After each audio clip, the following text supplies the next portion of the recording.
David. Sir. Welcome to the podcast. Thank you for having me.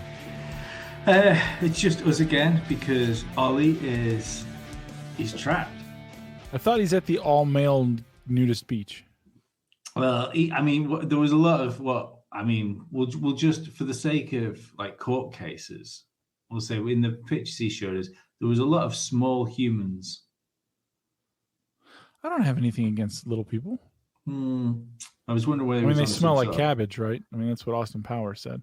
Yeah, I was just wondering whether he was on some sort of island or not. You know, maybe it's sold out.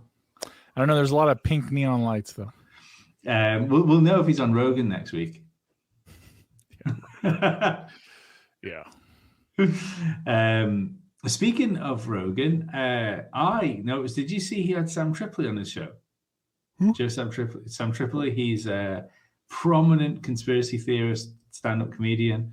Does a host of a scutch of podcasts, and he's always said Rogan wouldn't let him on his podcast because it would look good for the sort of the Rogan brand, and he was wrong. It was a fucking great podcast as well. But something that's interesting in the conspiracy field is Rogan let it slip that Jeremy Corbell is going on Rogan as like a solo guest. Cool. I don't have anything against Corbell, man. Do you know? I don't. I think it's easy to hate on him. I think that's the thing. It's because he's successful. Yeah, it's an easy target, and like maybe, especially in sort of the community Ollie resides in, maybe there's just a bit of jealousy there. You know, those people think, well, I've been doing this for years. I could be doing what he's doing, not sort of realizing that it requires a package, doesn't it, to do the amount of stuff he's doing. You need a certain amount of charisma. You need his look. You know, he looks like an artsy filmmaker. Yeah. Well, so we talked about this on a different podcast on Ollie's. I was on there with the contractor, NASA, and government. Yeah, I was on that one. No. Yeah. Yeah, that you unfortunately missed because you were taking a mental health day. I was, yeah. But it turns out you wank in the middle of the street, people want to talk to you. Yeah. Yeah, that will happen. Everyone's free until you try and come on someone else's car. Yep. That's all your rights until that moment, right? But no, so we were talking about that. And my opinion holds is this. I have nothing against him for one reason. Like, do I think he's a UFO? But no, he's never claimed to be any of those things. No. He's never claimed to be in the field. What he is one, he's a charismatic guy. He's likable. He's somebody who puts together documentaries and other people give him information. Good as well. They're good documentaries. They're good documentaries, man. That's the thing I find most disingenuous when people try and pretend that he doesn't do his job well. Yeah, and see, I had made the point, and I got a lot of hate for this, by the way. I made the point that did you come out of that show with any friends? Any friends on the? I the only friend I have is Max and Ollie. And you, when it comes to this world, nobody wants to talk to me. They don't like me, and that's fine. I think they all think it's a disinfo agent or something. But no, when you look at what it is, right? Not through spite or ego or anything. If we look at what it is, like the Skinwalker documentary, The Hunt for the Skinwalker, the documentary he did, it's just like the book. All right. That isn't meant for, if you're hardcore into the paranormal, supernatural, these high mysteries, right, about the phenomenon. Yes, you didn't get anything new from the documentary. He didn't promise you anything new. Yeah. Nothing new was promised. But what he did do is expose mass amounts of people to this who had never heard of it before, who weren't specifically into this. It's kind of like Tom DeLonge getting shit. I don't know why. You know, it's the hardcore UFO community. I mean, granted, that Joe Rogan one, that was terrible. It was a car crash. I think he was a little fucked up or something. I think there's more things with Tom DeLonge. I'm much more concerned with Tom DeLonge, the fact that he was contacted by John Podesta. He's got a Freemasons like G and Set Square on his guitar when he plays live. There's so much more things to be. What's wrong with the Freemasons? Well, I think at certain levels, maybe they've got some things up their sleeves. I am a Mason. Are you? What level are you? A Master Mason. Fuck off. Oh, you said your father was a Mason as well? Wasn't that? Who was it? Someone, another member of your family, wasn't it? No. I was invited once. I chose not to. Over here, you can't be invited. You have to ask. Yeah, No, and you know what it is? It's a bunch of old dudes hiding from their wives. Probably, yeah. That's maybe what it is. I've had a good time with it. My lodge is 45. It's Jackson, Tennessee. I pay dues. I don't go. Because every time I go, I'm the youngest guy in the room by 50 years. And it's just like shit. At that lodge when I went there was a bunch of dudes my age. We had fun. It was cool. We did the ritual stuff. It was interesting. Get bummed? Huh? We'll get bummed. I don't know what that is. Bummed? Think about it. Come on, you can work that out. Up the butt? Yeah. No, nothing like that. Is that not an American term? No, I'd fucking bum her. No. Right, okay. No. I'd fuck her in the ass, something like that. I'd lick her dirty under, or something like that. But we're very descriptive. Like we don't leave much to the imagination. You're gonna know what we think. But no, yeah. Like that's one of those conspiracies that I get why it's a conspiracy. I get where that comes from, and there's I would venture truth to it. I don't have evidence, but I would venture there's truth. If you're in a smaller town, even some big towns, like your sheriff's probably going to be a Mason, politicians are Masons, and these guys are meeting in a semi-regular, confined environment where there's a certain amount of trust. Yeah, they're probably making some backroom deals on shit, but the same thing can be said for anything. Country clubs, tennis clubs. I think these are I think the Masons is the light version of whatever the backstage meeting area is for the people at the World Economic Forum. Oh, I don't think so. No, I think it's the light version. Like, as in, that's what you have there. I'm sure there is something much more clandestine that we don't know about, an actual secret society. I'm sure, yeah. The thing is with the Masons, and I'll defend them on this, and it's not just because I am one, but I mean, I guess it kind of is. But having seen behind the curtain, right? It's not anything like anyone thinks. If maybe 200 years ago, 250, 300, when your word meant something and life and death was hinged on this, I bet your fucking ass, I bet they took it seriously. But now, no, these guys are, if they're, it's not even the light version of that. It's not even the fucking cosplay version of that, because whatever they're doing at that high level, they're into some real shit. Real shit. Yeah. I know over here somebody who's, because it's called installation, isn't it? When someone joins Freemasons, I think. Mm-mm. No, not here. It is over here. It's called. And see, here we have two different branches. We have the Prince Halls and the Blue Lodge. Yeah, they're definitely not this. Well, I mean, up north, I think they use the same lodges and shit. But in the south, that's a no go. Yeah, no go. Like Bloods and Crips. It'd be more like the Crips in the Aryan Nation. Right. Okay. Yeah. But there was a guy that was being installed into one of the lodges on the Isle of Man that was that important. Prince Andrew was snuck in to install him into the Freemasons. A lot of grab assing. That's what it is. They're probably friends. Yeah. You know, like when I did my ritual work and my degrees and all that stuff went through, it was my friends who were like going to be there. And like, it was a big deal. Like they traveled far to fucking be there too. Mm-hmm. And it was like a surprise, you know, because you want your friend. And not only that, they take it's better to have your friends. You know what I mean? It's better. It's just better. It's like anything. It's like joining a fraternity or a secret club or just a bros club. You know, I have another club with other friends that I'm a member of, and we have stupid things that we do. And, you know, the guy who puts you up for initiation, he's going to be there when you finish, because it's his chance to, you know, fuck with you a little. And it's just more fun that way. You didn't know that? You didn't know it was Mason? No. I definitely got to say that on Ollie's show, man. They'll lose their fucking mind. I know, yeah. Yeah. they'll melt down. He's full of shit.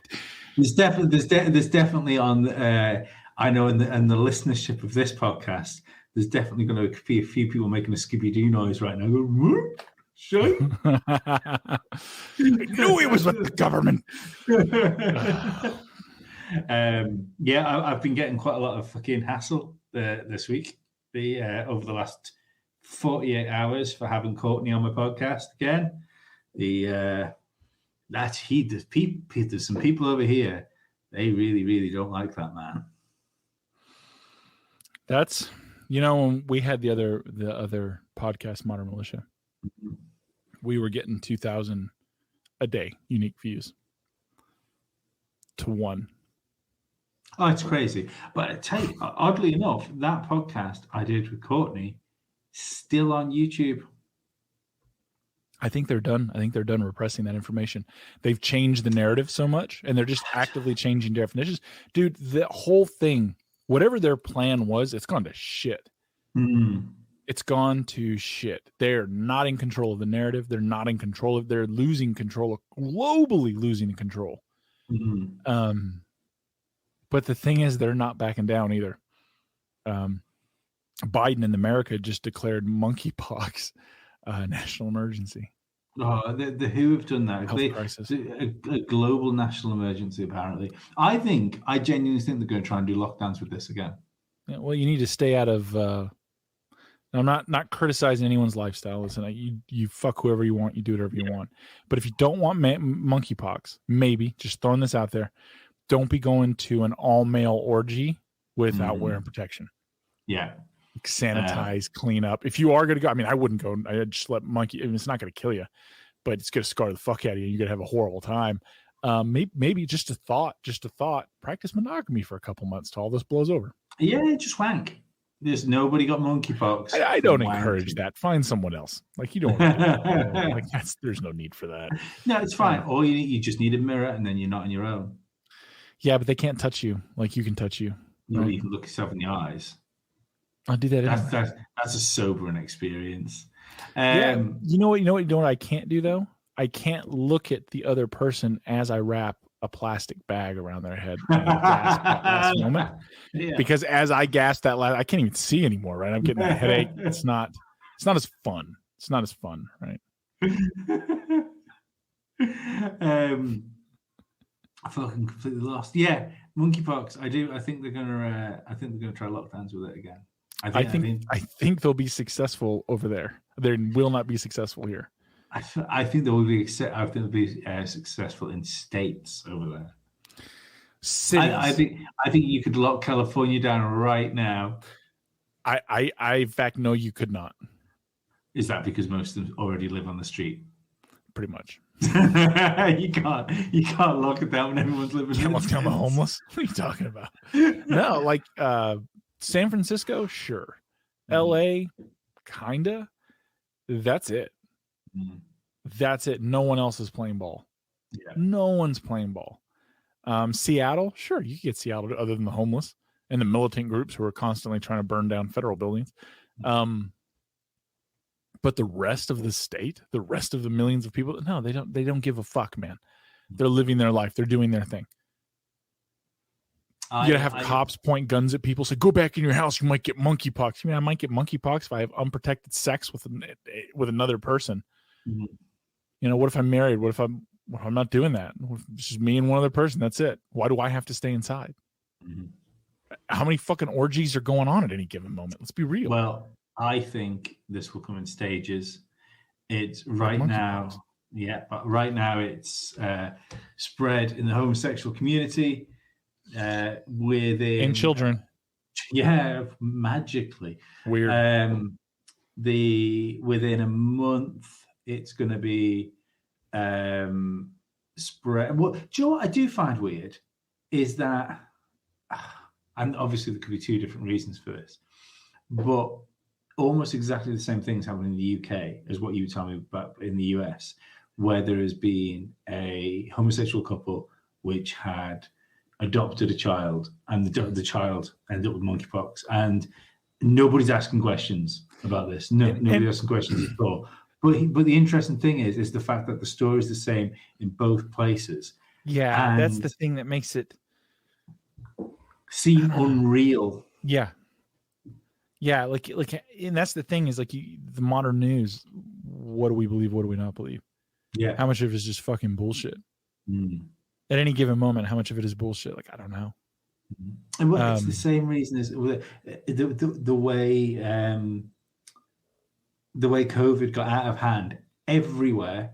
Every country was exactly the same way. It ripped through a care home. Yep. And people would turn around, and I get it. Care homes are full of vulnerable people. So maybe in the event of a pandemic, you would expect you would expect an accident to happen and it to slip through somewhere. But man, you're talking about from everywhere to fucking Germany to New York to the Isle of Man. The same thing fucking happened. I find that weird. And I'm sure there's loads of people out there going, "You've fucking been an idiot, Lee," but I'm happy to be an idiot. That's fine. It's just strange. I could see it because those homes aren't really all that clean. They're not really all that clean. I mean, no medical facility of any kind is, no matter how clean it looks. The nature of what they do there's always shit and piss and blood and some kind of crack somewhere. That's why MRSA is there. That's why all these, antibiotic resistant things come from these places. I could see it tearing through there just because of lax care. You know what I mean? It that's always how shit spins out. And the reality is we're ripe for this shit. We're ripe for this shit. We have it coming. It's going to come. It's going to happen. Right now, my country's moving towards, I would predict, kind of a divorce. I don't know how we can't not be that anymore. I don't know. We'll see. I hate that you're getting bullied, though. Well, who knows? Odd things. I'm sure it's a coincidence. It doesn't. I don't really care. I'm one of those people that I'm more likely to go towards someone if they're telling me not to do something. I'm probably going to do it twice as many times harder. Yeah, I'm very much that way. Yeah. The good news is though, if you end up having to go to jail or something, just be on the Isle of Man, you'll probably be all right. I can't imagine your jails are too fucking hard. No, I probably know most of the people in there. I think I'd be fine. This might not come as a surprise. I have been in jail. They're not all nice. Speaking about nursing homes, I do have an interesting anecdote to tell you, and I'm not going to say what I think, my reasoning behind it, but I think you're going to guess what my reasoning behind it is. In my job, I do a lot of the social housing, like a lot.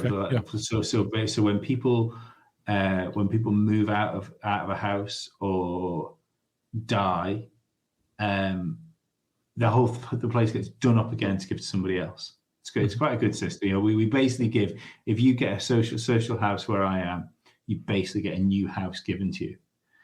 And I've been doing this now for 3 years, and in the care homes that where I am, and there are two care homes in the vicinity I'm in. Now and again, you get one.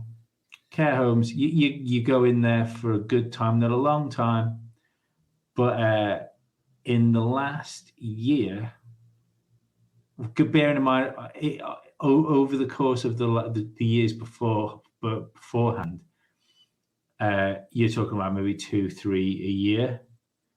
I handed over 3 today. Oh, wow. And like we've got on the social housing side of it, like 20 to do this year. It's really strange. Making room. Really strange. They're not producing, they're just consuming and eating space. Time to give it to someone else who needs it. Mm-hmm. Soylent Green. But it's the pressure we've been under for not pressure. I shouldn't sort of talk it up, but it's just like a notable extra amount of work. That the podcast I did with Courtney, which some people got upset about, I did find interesting that he was trying to get undertakers to talk to him about like possible flow of traffic, and that he'd been getting some pushback from trying to speak to undertakers. And I was also fucking flabbergasted. And I haven't fact checked this, so somebody, if they want to fact check me and tell me if I'm right or wrong, or if this is right or wrong, more than welcome, because it's not my fact. But people like Courtney that I think are obsessive tend to, regardless of maybe what they comes out might be sort of shouting and screaming sometimes, but the ducks tend to be in a line at some point, in exactly the same way as Alex Jones has said a lot of stuff in really weird ways, and then when somebody actually picks it apart and goes and looks back at what he's talked about, he actually got quite a lot of stuff right. The idea that nobody has autopsied a COVID death is fucking wild.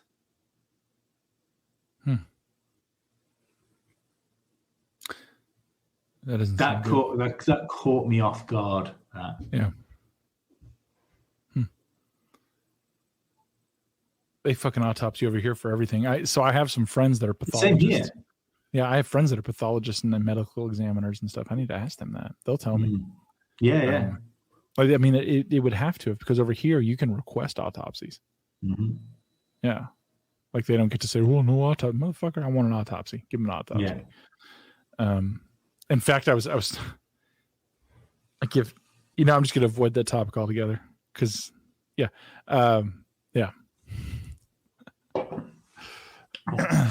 You should have friends that are pathologists and medical examiners. They can tell you interesting things. Well, like what to look for to tell if something was accidental or intentional. Yeah.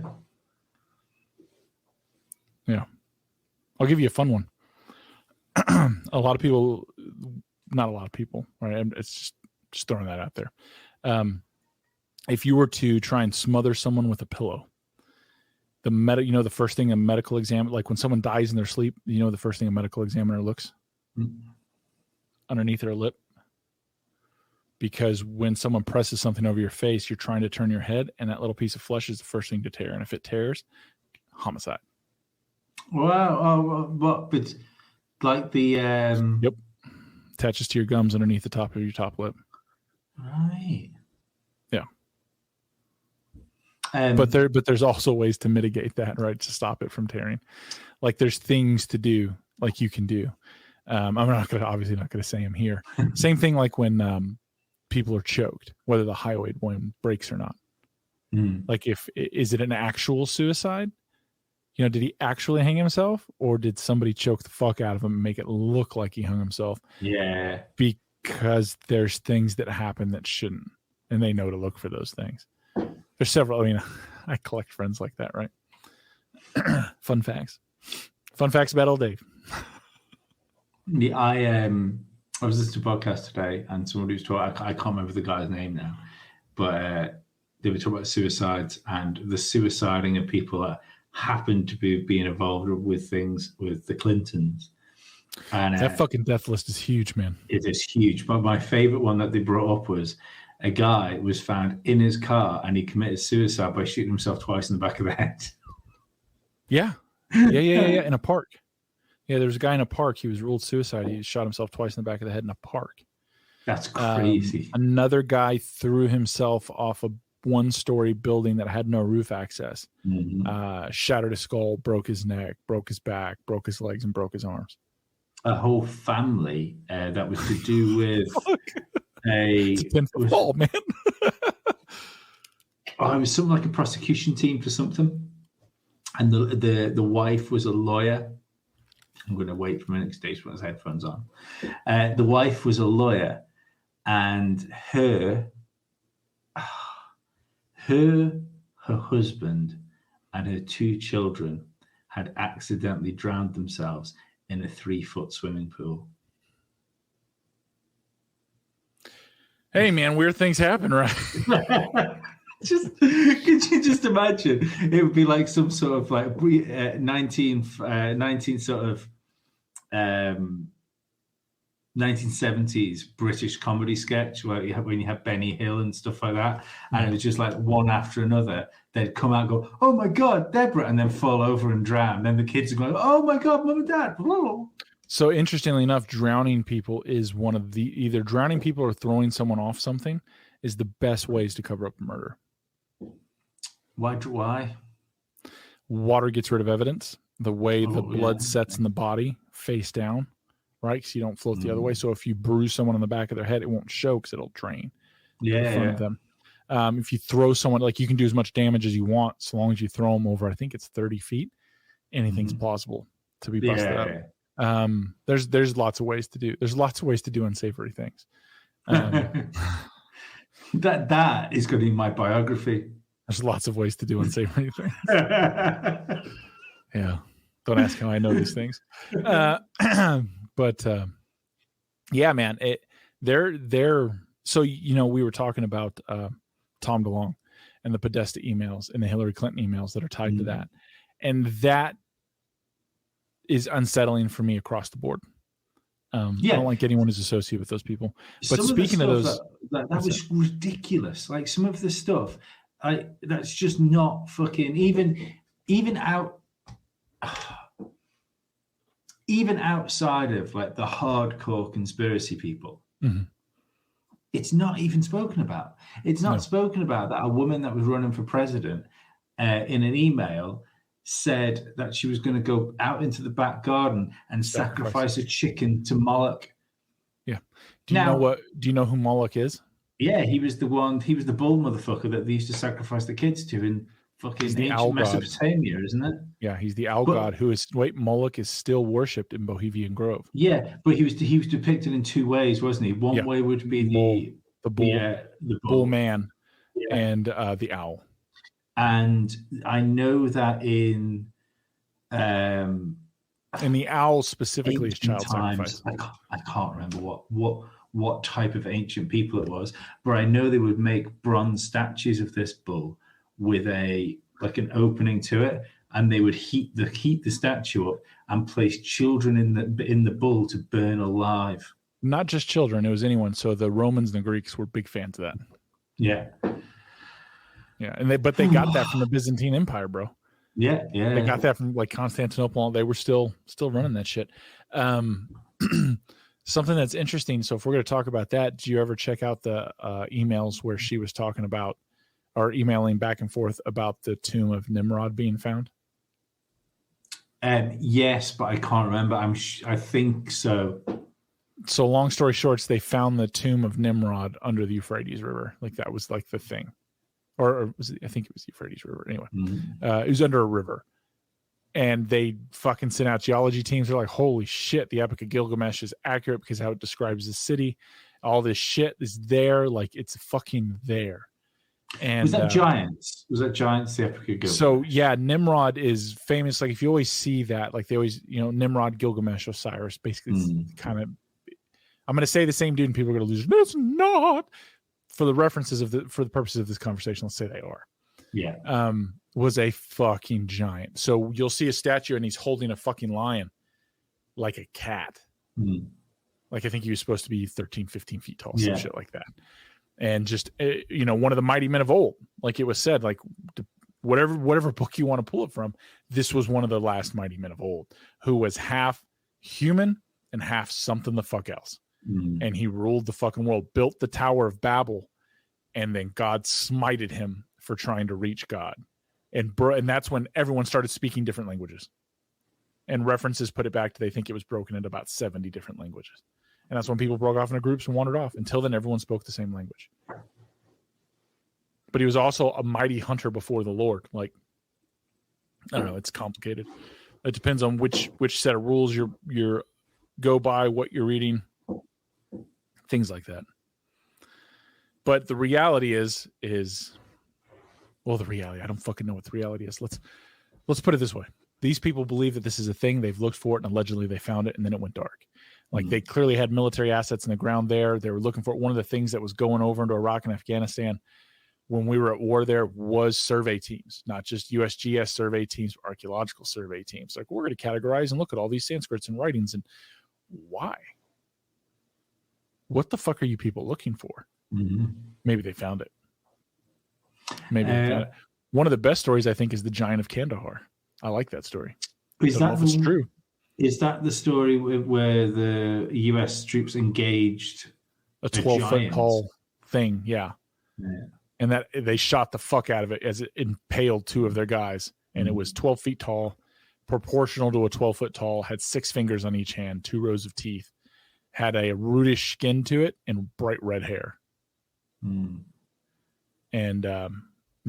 fucking laid waste to them. And they said it was unbelievably fast, and they ended up putting it down just because of firepower. And one of the things I took away from the story, they're like, as they're netting this motherfucker up, the bullet holes were closing. That's something. Now, you know, it what I think is interesting is, and I don't know if it's fake or real. So did you ever see the alleged video from one of the Apollo missions, like one of the secret ones where they went and they found like the red-headed, or not the red creatures with the 3 eyes on their head and shit? Is that the woman? The woman that, I guess it was a creature, yeah. And people are like, it's real, and people are like, it's not fucking real. Like, it's obviously fake. And see, that's the problem. And maybe it is. Maybe it's 100% fake. It probably fucking is. I don't know. It looks awfully fucking similar to the alleged footage of the opening of the tomb of Nimrod. Like, those creatures look a lot alike, except Nimrod only has 2 eyes. And in the emails, it even said like they got a body. It was remarkably undecayed. Like, it's fucking there in his resurrection chamber, and that's what it was called, like sarcophagus resurrection chamber.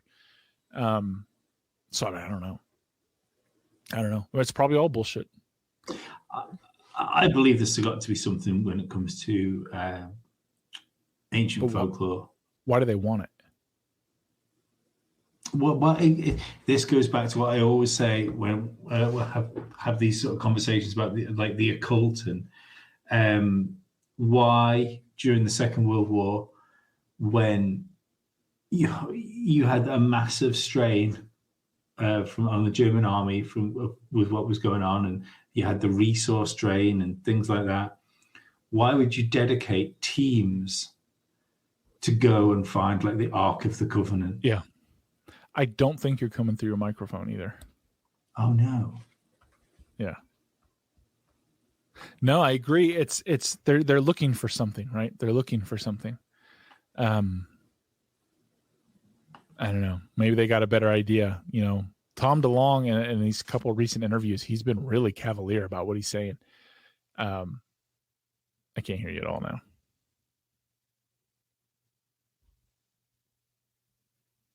His microphone has died, people. Still can't hear you. Nothing. He's going to have to edit this. Take the time to fart. Oh, and he's gone. I'm all alone. I'm all alone. And nobody cares. I'm going to have to turn this camera to the other side. It's bad. It's bad side. That's my good side. I didn't get my good side. On my bad side. Got a gap, kind of. My teeth are a little too far apart in one spot where I got hit in the mouth, fucking elbow. Loosened my teeth up. When they reset, they're like floated apart. It's weird. That's what I get for talking shit. Maybe Lee's coming back. It's hot up here.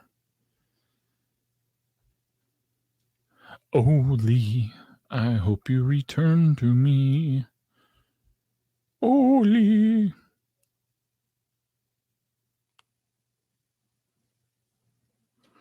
Holy.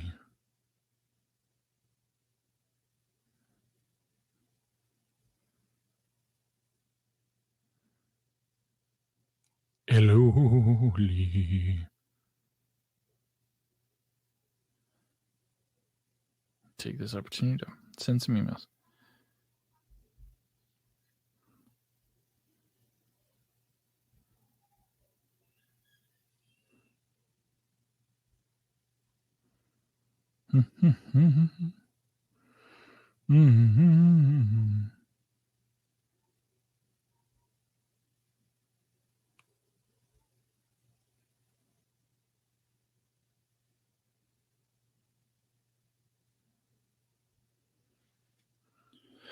Holy.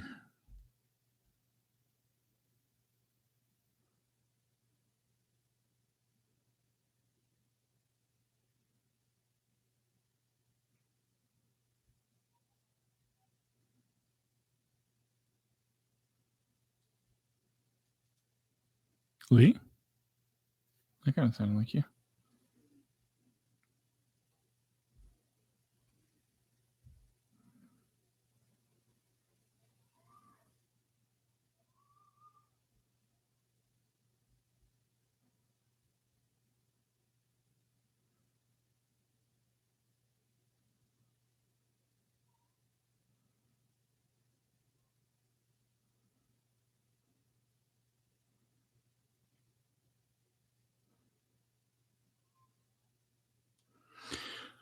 Holy.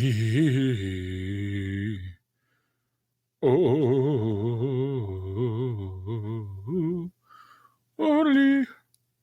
Holy. I've been having such fucking issues with this microphone. You need to get a Shure. I mean, you probably could if your country wasn't abusing and bullying you. Well, that's true. I think it's the fucking interface. Anyway, fixed. Fantastic. What was that? Well, 37 minutes. I should probably take a note of that and go back and edit it. But you know what? I'm probably not going to, for all honest. Because your singing voice was fucking lovely. Holy. Did you catch I farted too on there. And I figured you just edit all that. I was like, I'm going to fart. Sorry. Yeah. So I find it strange that during the Second World War, when everything's stretched, you have these people that are off out trying to find fucking mythological things like the fucking Spear of Destiny and stuff like that. The fact that it was only, I think it's not recent now, it's probably like 10 years ago, but I remember they were doing a survey of like one of the like SS headquarters, and it was the one where Himmler's office was. And they were looking at floor plans, and someone was like, "That wall shouldn't be there, Jeff." And they're like, "What?" I said, "Yeah, that wall isn't on this plan. This should be a bigger room, and it's not on the plan." Ripped the fake wall down and found the largest single collection of occult books ever owned by a single person. Crazy. And I remember reading Somewhere Bound in Human Flesh. Yeah, I don't doubt it. I'd be surprised if Somewhere weren't bound with human flesh. But that would be more impressive. No. Did you hear me talking about my tooth gap? You see that? See my two teeth that seem too far apart? Oh yeah. I got hit in the mouth with a fucking elbow, and they were both loose. So I just kind of had to hold them there with wadding. And when they separated, they were too far apart. What do you do about that now? I'm missing a tooth. I'm missing a tooth around. Well, I'm missing a couple of teeth, but one around here. And the thing that worries me about that one is I never realized I lost it. At some point, I've swallowed that motherfucker and it's evacuated from the building. Wow. No, I have one that's missing back here. Is a crown, because when I was a young man, I talked a lot of shit. I had a guy give me a fucking amazing right, and broke that tooth, and they were like able to like kind of fucking patchwork it back together, and then one day the patch just stopped holding. So they had to remove it and put a crown in. So it's like a dental implant now. But too much shit. These two in the front, they're mostly composite. Yeah, my incisors, just from getting fucking busted in the mouth too many times. They one got a vicious crack, and they like cut it all out and then re-put it back. Like, and they're like, at some point, you're gonna need an implant there too. Are veneers a big thing where you are? No, I'm not doing that. No, I'll just get an implant. Yeah, I like my teeth. I don't care. Well, they're mine. The thing, no, you've got lovely teeth. It's fine. But I always wonder, like, I know people that have spent thousands of pounds getting their teeth ground out so they can have veneers teeth stuck in. And too white smile. Yeah. But you not only do they cost a fucking ton of money. Yeah, they're expensive. You have to do them. You have to keep redoing them. Yes, they have to be updated. Yeah.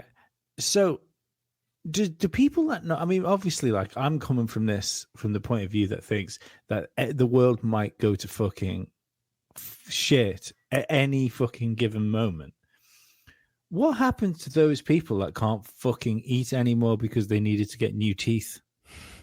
That's one of the reasons. Like, I have friends that have started testosterone replacement therapy. Yeah. And I talked to my doctor, and he straight up said, I don't qualify.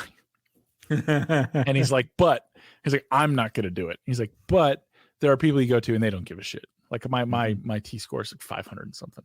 Like I'm fine, but it would be nice to jump that shit up to like 8. That said, what happens when you can't get it? Yeah. Does it inhibit your body's ability to make testosterone as well? It stops it. Yeah. Yeah. And your body starts producing estrogen. And there's other side effects. Like, not only that, I've read like hormone replacement therapy in general, like Joe Rogan, he may be looking at fucking cancer. Yeah, it doesn't surprise me. That's a real end result for that shit. I believe the hormone replacement therapy for trans people that's got a really high cancer risk. In 10 years, you're gonna get fucking cancer. 70-something%. Yeah. Hope you enjoyed being a girl. They didn't, and so they fucking off themselves 4 years in. So they have a fucking wound that won't heal and gets infected and smells horrible and leaks, and they cut their cock and balls off. What the fuck's the point in life after that? It's not my idea of fucking a day out. That's not a good time, man. That's not a good time. You want to take away my will to live? Cut my cock and balls off. I'm done. I'm done, man. There is no point. You could see, I don't give a fuck. I don't give a fuck. There's nothing I'm going to see that's going to replace sex. It's not. 100% not, man. I really like pizza. Did I mention that before? It is not sex. Pizza. It is not sex. It is not sex. I couldn't fuck a pizza, I suppose, without my penis. No, I mean, you're not going to do what's the point? It's not even being facetious. I'm just like, it's a real thing and maybe that's because my testosterone's in the 500s. But it's like, if you're not, man, now you know what? I'll just get too much hate. Never mind. But what's the point?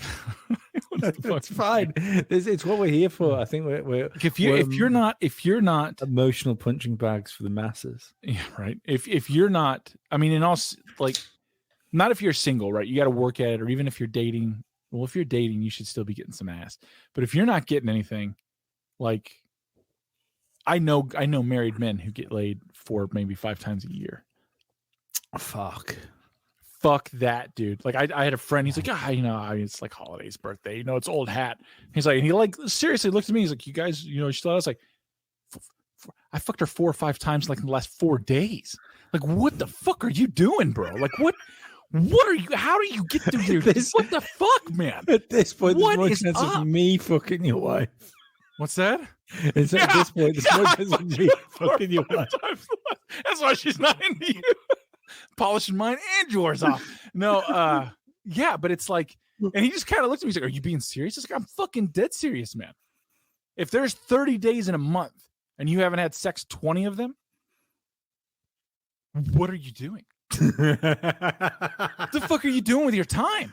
Do you you're knitting? Are you reading? Fuck that, man. Get some passion in there. Well, she's not into it. Fuck. Of all of the shows, no show we've done has jumped around this much. But do you think there's a big problem with That guy? Yeah. With that guy. No, but with people that essentially don't fucking like each other. And they've found themselves married to each other. Oh, man. Fucking marriage talk. Yeah. I mean, here's the thing. I had a real conversation with a guy. And when I mean real, I mean like, it actually happened. I mean real, like it was a heart-to-heart conversation with another man. And we were talking, and I was trying people who don't know me, I mean, you hear me being, bombastic or whatever here, and I am like that. But the reality is I give a shit about people I consider my friend. I want you to be better. I want to help you. I'll fucking talk to you. We'll game plan some shit. The rising tide, dude, let's fucking lift your boat. That's cool. I don't need anything out of it. Let's just do that. And so we're talking, and he's having a bit of a hard time. He's not married, no kids. He's a bit older now. He's a little bit older. He's a year older than I am. And he's just like, dude, I know what the fucking point is. Like, shit isn't working out. And I was like, dude, it's there. And he kind of gave me a quip, and it was a shot, and it wasn't a shot at me. He's like, listen, I don't, when they were handing out wives, families, and great fucking lives, I didn't get it that day. And I just kind of cut him off. I was like, dude, nobody fucking gave me anything. I came from destitute poverty. I fucking worked hard, not only at my marriage, but at life, and to be a dad. Like I fucking chose my family over money. I've chosen my family over career. I've chosen my family over everything. And it's like, well, it's just working out. I was like, yeah, but I had to let everything else fucking go. Like, you have to make a choice, man. You have to make a choice. What's your life going to be about? What is it going to be about? What do you, I know that I'm the kind of person, I am only complete if I'm serving something or someone else. So I have to choose that. I know that about me. Like I'm not the king. I am a knight.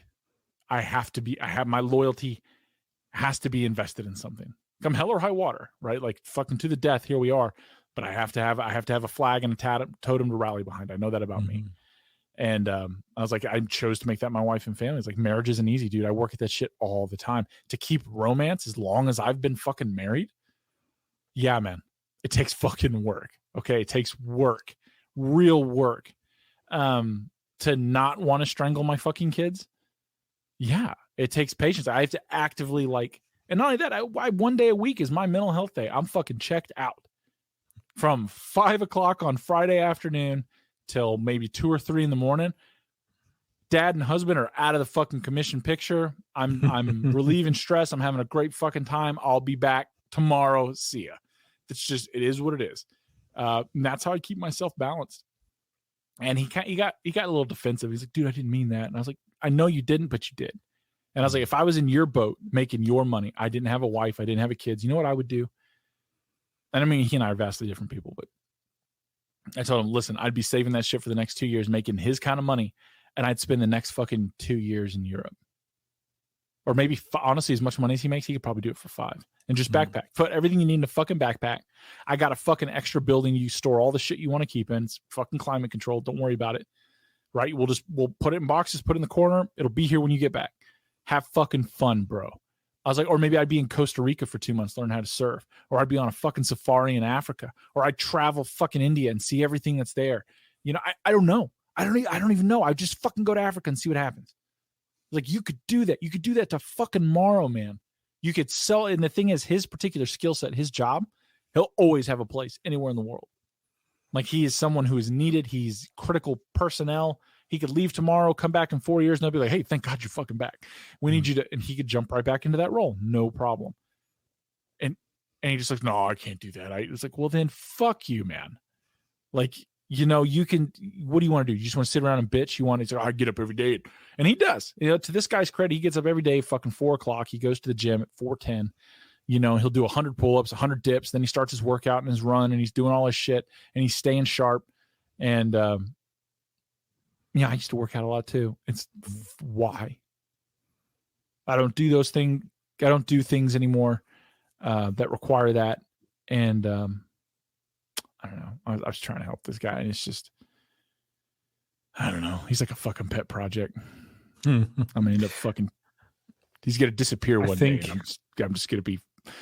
It'll be me. It'll be me. It's gonna be me. The day he's gone, it's fucking me. I did it. No, but yeah. I mean, I love him like a brother. It's just, I know what you're saying. he's very similar. I see his mentality in couples that my wife and I have known that get divorced, right? Like they're two people that fucking hate each other. They should never have been together. This was a bad call. But that's always how it ends up. We've known couples that they started out, it was lovey-dovey. It was great. Well, there has to be something there. That there was something. Right? Yeah. But beyond the one night stands where you just end up in a situation. But where does it go wrong and why? Like with me, I know my marriage would go wrong if I couldn't be like, you know what? I might be the asshole right now. Instead of getting fucking angry, flying off the handle or yelling or escalating this. And I always look at I'm not going to escalate. I always tell my wife that. She's like, you're trying to handle me like you would any other things. And I was like, yeah, I know. I get it. That's just how I process, right? I'm not trying to escalate the situation. Let's talk this through. Let's use our fucking words. Let's come back to the table. Let's understand what's going on. And my wife, who's a CEO, she's an important person. And she does that too. Like I can see these moments in her, and she's like, I can see that take over when she's like, I'm about to fuck this up. I need to stop. I need to take a breath. Right. Let's take 5 minutes, get something to drink and eat. Let's come back here. And how we come back to an argument or like something has gone wrong or she's pissed me off or I've pissed her off. When we restart those negotiations, I like to start out with telling her, at the end. Yeah. And sometimes in the beginning and the end, but I'll start like when we start using our words, I'll always tell her the things I love about her. I was like, you're an amazing mother. You're great at your job. You're one of the smartest human beings I've ever met. I've greatly outkicked my coverage, and I want you to know I appreciate you as my wife and as my partner. And she'll tell me things, and I was like, listen, this is what pissed me off and why I was pissed off. And now that I've said it out loud, I realize it's fucking stupid, right? And maybe that's why I doubled down on it. And I see that a lot in dudes. Like I see dudes get in fights, and a lot of guys that are my friends will. Not that I have a perfect marriage, or I know what the fuck I'm talking about. I'm definitely not trying to portray that. But I have guys that will give me a call and be like, listen, this is the situation. I'm fucking at my end. And I was like, well, all right, tell me the whole thing, bro. And they'll tell me the whole thing. And I'll be like, you're the asshole. And they're like, what? No, man, you didn't hear. I was like, no, it doesn't fucking matter. It's another goddamn day. Is this it? Is this what you're going to blow everything up over? Is this your fucking hill or slippers on the stairs? It's pretty fucking dangerous. You're fucking right. You know what I mean? It's like you're gonna throw everything away, dude. You're gonna let another man raise your fucking kids because your wife's hot as fuck, dude. She's not gonna be single long, right? She's gonna have her another fucking man saying, yes, ma'am. Your ass is gonna be out there. And once you fucked a dozen 22-year-old girls, I'm so drunk. What's left in life? Like your kids are over there. Your dozen more, Dave. 20 years. A dozen more. Yeah. A dozen. Well, I mean, everyone's been there, but yeah, it like that's me. That's how I view it. But for what you're saying, most of those I think can be saved. I think there's a big problem with people apologizing, and it seems to be getting worse. How so? I think it seems to be almost impossible for some people to say sorry when they've done something wrong. Yeah. I know you're hitting on the head. And but this is my problem with things like cancel culture as well. So when people do things, and they're in a like say fucking to make it me centric, just because it's an easy fucking analogy. Someone had a real problem with my last podcast, and told me I should be ashamed of myself for having that person on. What's their name? What? No. It's fine. It's fine. The thing is, that person was almost looking for an apology from me. But if I'd apologized, it wouldn't have been good enough. So this is the problem with apologies now. Why would people even bother apologizing if it's not ever fucking good enough for anybody? Because what we see most of the time, and especially in like the celebrity field, is you'll see a stand-up comedian make a joke. The joke upsets a fraction of the population. All uproar is put out. they release a statement saying, I really didn't want to offend anybody, blah, blah. I'll have to think about my actions better in the future. And then the people that wanted the apology in the first place said, right, that's great. We've got your apology. Now we want the rest of your fucking life. So it belittles the apology. Yes. Yes, it does. It's it's so like this flag I have behind me on Ollie's show. I had someone like losing their shit over that. Like, you're stealing my runes. And I told the guys, like, they're yours. I'll have your fucking attorney hit me up, man. We'll figure out operations. Or better yet, I'll hook you up with a company that mass produces it and sells millions of them online. He needs to speak to my friend, actually, because my friend has that tattooed on his hand. Oh, yeah, he should cut his fucking hand off and send it into to abate this one guy who's apparently sitting up at 3:00 his time watching a fucking UFO show. Yeah. What are you really mad about? Yeah. What's your real fucking issue with your life, buddy? Because this ain't it. And I told him, I was like, 1, who says I'm not Scandinavian? 2, who says I don't know what that means? I never said any of that. But no, I agree. Like, people can't apologize. Like they can't see their role in it. It's the ego. It's people who are living in. It's like people who are living their life believing that they're the main character of a fucking movie. And to a certain extent, you are. Everyone is. But I think that's one of the interesting things that popped up, hasn't it? The people calling other people NPCs or NPCs. I call people that all the time. Yeah, but it's a strange thing that's just popped up from somewhere. And I get it. Don't get me wrong. I get NPCs it. are new to our culture, too. Yeah. But it seems like a conspiracy slur for like the normies. Well, think about my buddy who's talking about he doesn't have anything in life. He's kind of a fucking NPC. He's not living a life. He exists. He's a fucking placeholder. And that's what I'm trying to tell him. It's like, dude, live your fucking life. Get an adventure. You know, fucking have amazing wild sex on a beach with a chick you never get her name. You know, that's what you should do. That's what you should do. Have so much sex with some random chick on a beach in fucking Uruguay that you get some unknown disease from the fucking sand in your asshole. That's a story, bro. Monkeypox. Yeah. No, we know what that is. You got to go get a new one. Get a new one. I don't know, man. Chicken pox. No, it's actually go surfing in South Africa and fucking, great white shark water. That's a story. No. I mean, you may not get to tell anybody. Other people will tell.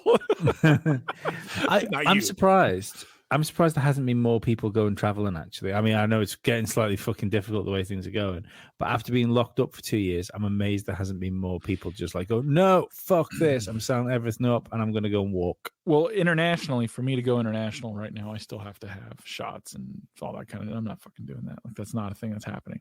Now they stopped those. Coming into the UK, do you? Well, I don't need to go into the UK. I need to go somewhere else. Yeah. When that happens, I have every intention of stopping by the UK. I'll definitely see you guys. Absolutely. Don't worry about Ollie. Just come and see me. Ollie will be a letdown.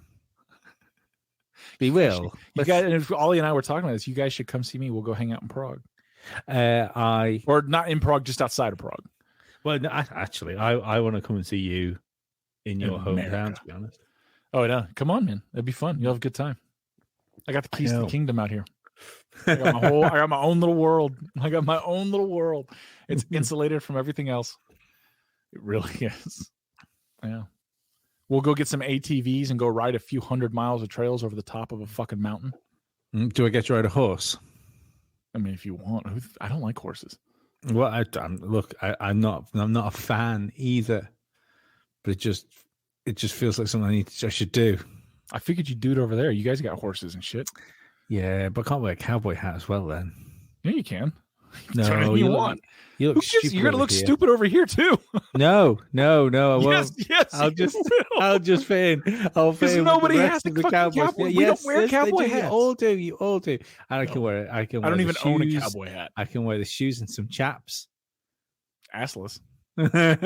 Technically, all chaps are assless. Yeah, because that's a fucking good point. Because unassless chaps adjust pants. Yep. No, man. Like, so there's a place near where I live, and they have like 306 miles or something like that of off-road ATV trails. So we can go rent some ATVs because we're not taking any that I know. We'll fuck these up. And they got some fucking crazy trails. We won't do those like the double Diamondback and shit like that, but Black Diamond trails, because they have those.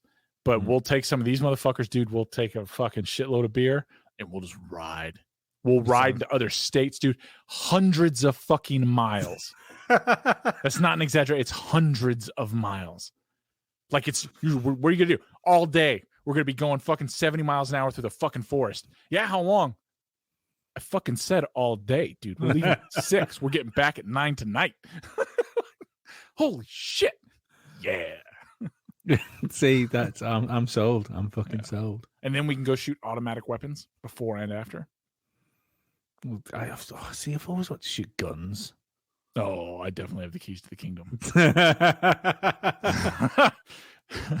Oh yeah. Yeah. You wouldn't even fucking, you wouldn't believe. You wouldn't believe. You wouldn't. No. I get you the most powerful rifle in the world, and we'll fucking mag dump that bitch. What's it's so fucking rifle in the world. 50 caliber BMG. It was originally built off anti-tank, then they use it for sniping. It's the 50 caliber Brownings, the big ones, the Rambo movies where it's blowing people apart. It's so powerful you cannot stand next to it because it has a special muzzle device on the end that allows you to be able to hold it.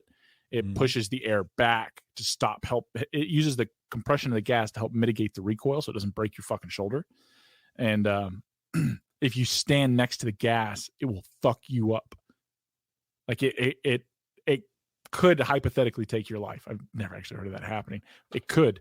It will fuck you up. If you're fucking 20 feet away, it'll clear out your goddamn sinuses.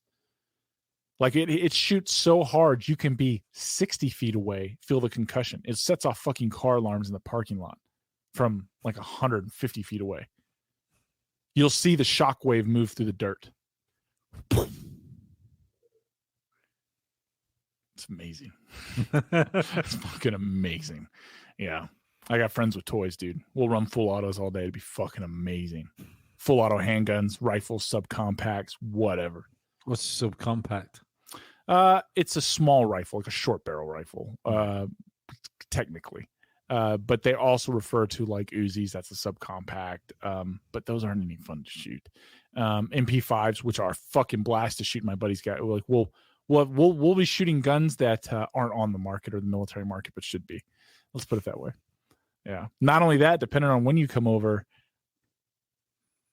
I can't remind me, and I'll tell you afterwards. I can't let the cat out of the bag, but I might have even better keys to the kingdom, a whole new kingdom of my own.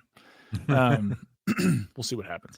But I'm still trying to get Ollie like to yeah, we'll do a ghost hunt or some shit. Yeah, I'll do a ghost hunt. I think that'd be a great. That'd be. I just secured a location to ghost hunt at that is a turn. So it's a 120-something-year-old funeral home.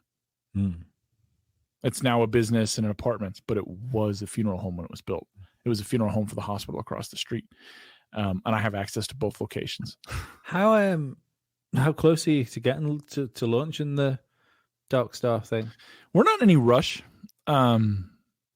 We're actually going to be talking about that very soon when we want to do it.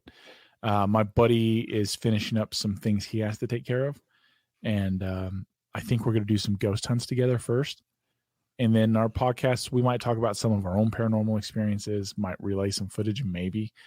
We're just kind of panning that out. Like it's not critical. I have a lot of other things on the burner, and so that's not a top. My hands are so fucked up. Look at that. What have you done to it? What did you hit, Dave? No, that's how they look all the time. Yeah, that's people. I don't even remember their names. I don't even fucking know who they were. Enough of them fuck you up. Yeah, man. No, you guys should. I mean, I definitely have to go out there because I have to get the ring swapped in my eyes. I need to do that years ago. But yeah, it'll be fun. You should come out, man. It's just a plane ticket. It's worth it. Yeah, well, I've been in the States for years, and I see. You in do my know that head, America's huge, right? yeah, massive. Okay. I'm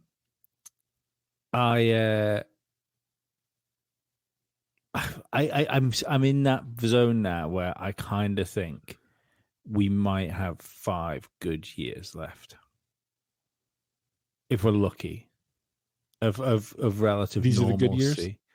Yeah, we're through the golden age. We're like the golden age has been gone. The golden age was the 90s and early 2000s, and yeah, I think we've got like.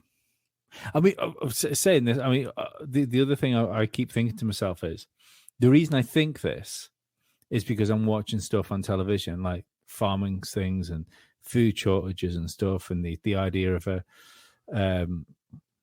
like a kinetic war happening. That's a possibility. But the thing is, I've kind of got myself into this window where I just what's the best way of saying what if they, let's hit it with a good old classic, the ambiguous fucking murky they in the corner, if they want me to believe something, I'm kind of at the point now where I just don't believe it. So a bit of me thinks if they want me to believe there's going to be food shortages and the economy is going to fail and we're going to go into some sort of fucking desperate feudal time, probably not going to happen if they want me to think it is.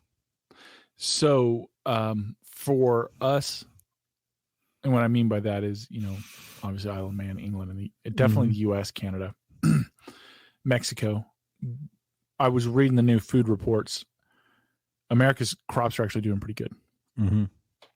And America can feed ourselves 3 times over. We can feed ourselves and a shitload of other people. Problem is this. The rest of the world is not doing real good.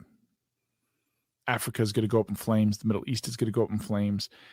Europe is going to go up in flames because the combination of rising food prices with fuel, energy prices, prices in general, because your energy prices are projected right now to double again before next summer. Yeah, the 40% by the end of the year, or 44% by the end of the year projected.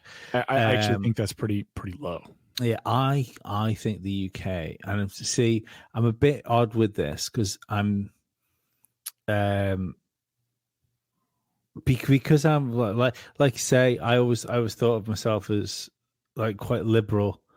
I'm probably more closer to what like your Republican sort of thing, where I don't really want government intervention in things. I just kind of want to, Well, liberals hijacked, man. They fucking hijacked. Oh yeah. I meant liberal is in what I would consider the word is liberal. You know, I just want people to go out and live their fucking lives and be happy. That's all. Yeah. Whereas liberal now, I mean, no. I want you to live my life.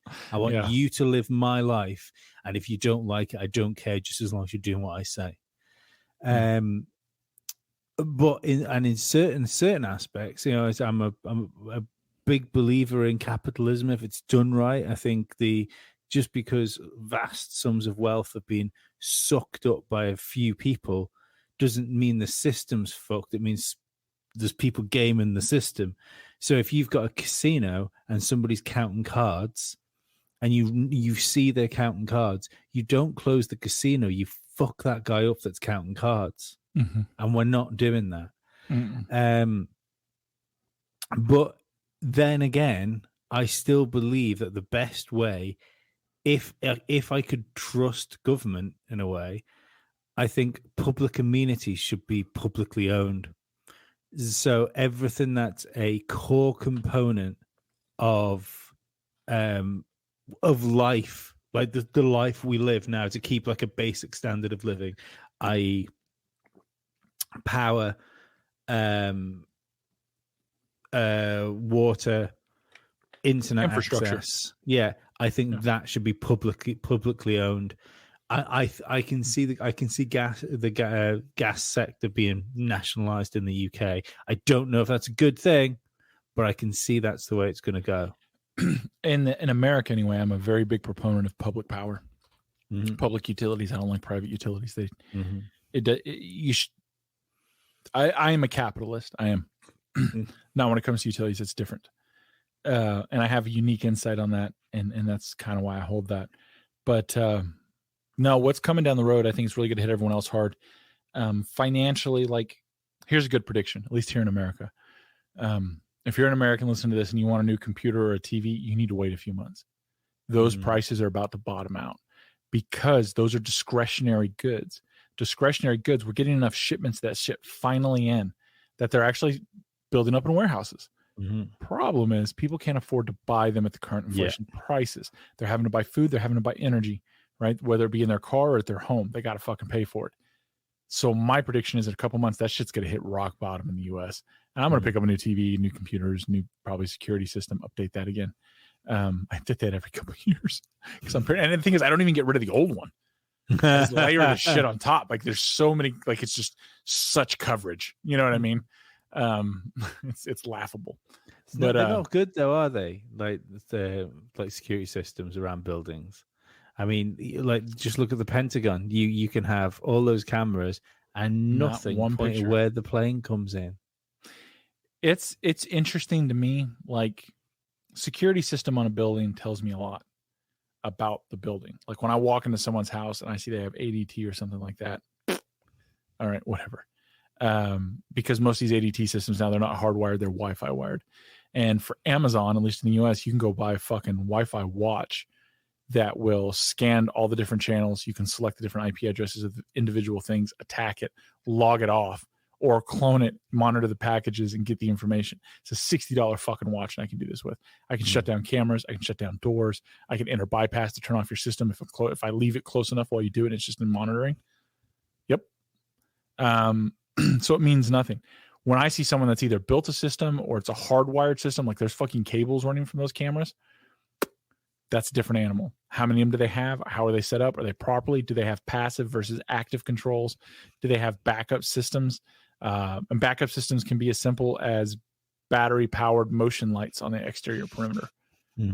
That's a big deal. Like little things like that. So even when the power goes out, those lights still click on. Like it can tell you a lot about a home. It can tell you a lot about a building. Yeah. No, but you should definitely come out, man. You guys should. It wouldn't be hard. What are you gonna do? Start you a GoFundMe? Come explore one of the most haunted places in America? I think so. I think we could, because I think if we did something like that, we could. I think we could do something cool with it. I could get you a bunch of locations. Like not only could we go ghost spirit hunting at a couple locations, my buddy owns a mountain. And we can go to the top of it and look for UFOs over a national security area. Oh, nice. Yeah, fucking that's yeah. I mean that's a fucking History Channel documentary right there. The History Channel where no history happens anymore. Just no, they don't do that television. Anymore. Yeah. It's I don't know. When did the History Channel turn into the like the knowledge version of MTV? When they found out ghosts make money. Was it Ghost? Was it Ghost that did it first? No, I think it was like Oak Island, wasn't it? What was that? Oak Island, where the fucking treasure of Blackbeard or something's hidden, and they keep diving and looking for it, and people have been looking there for years.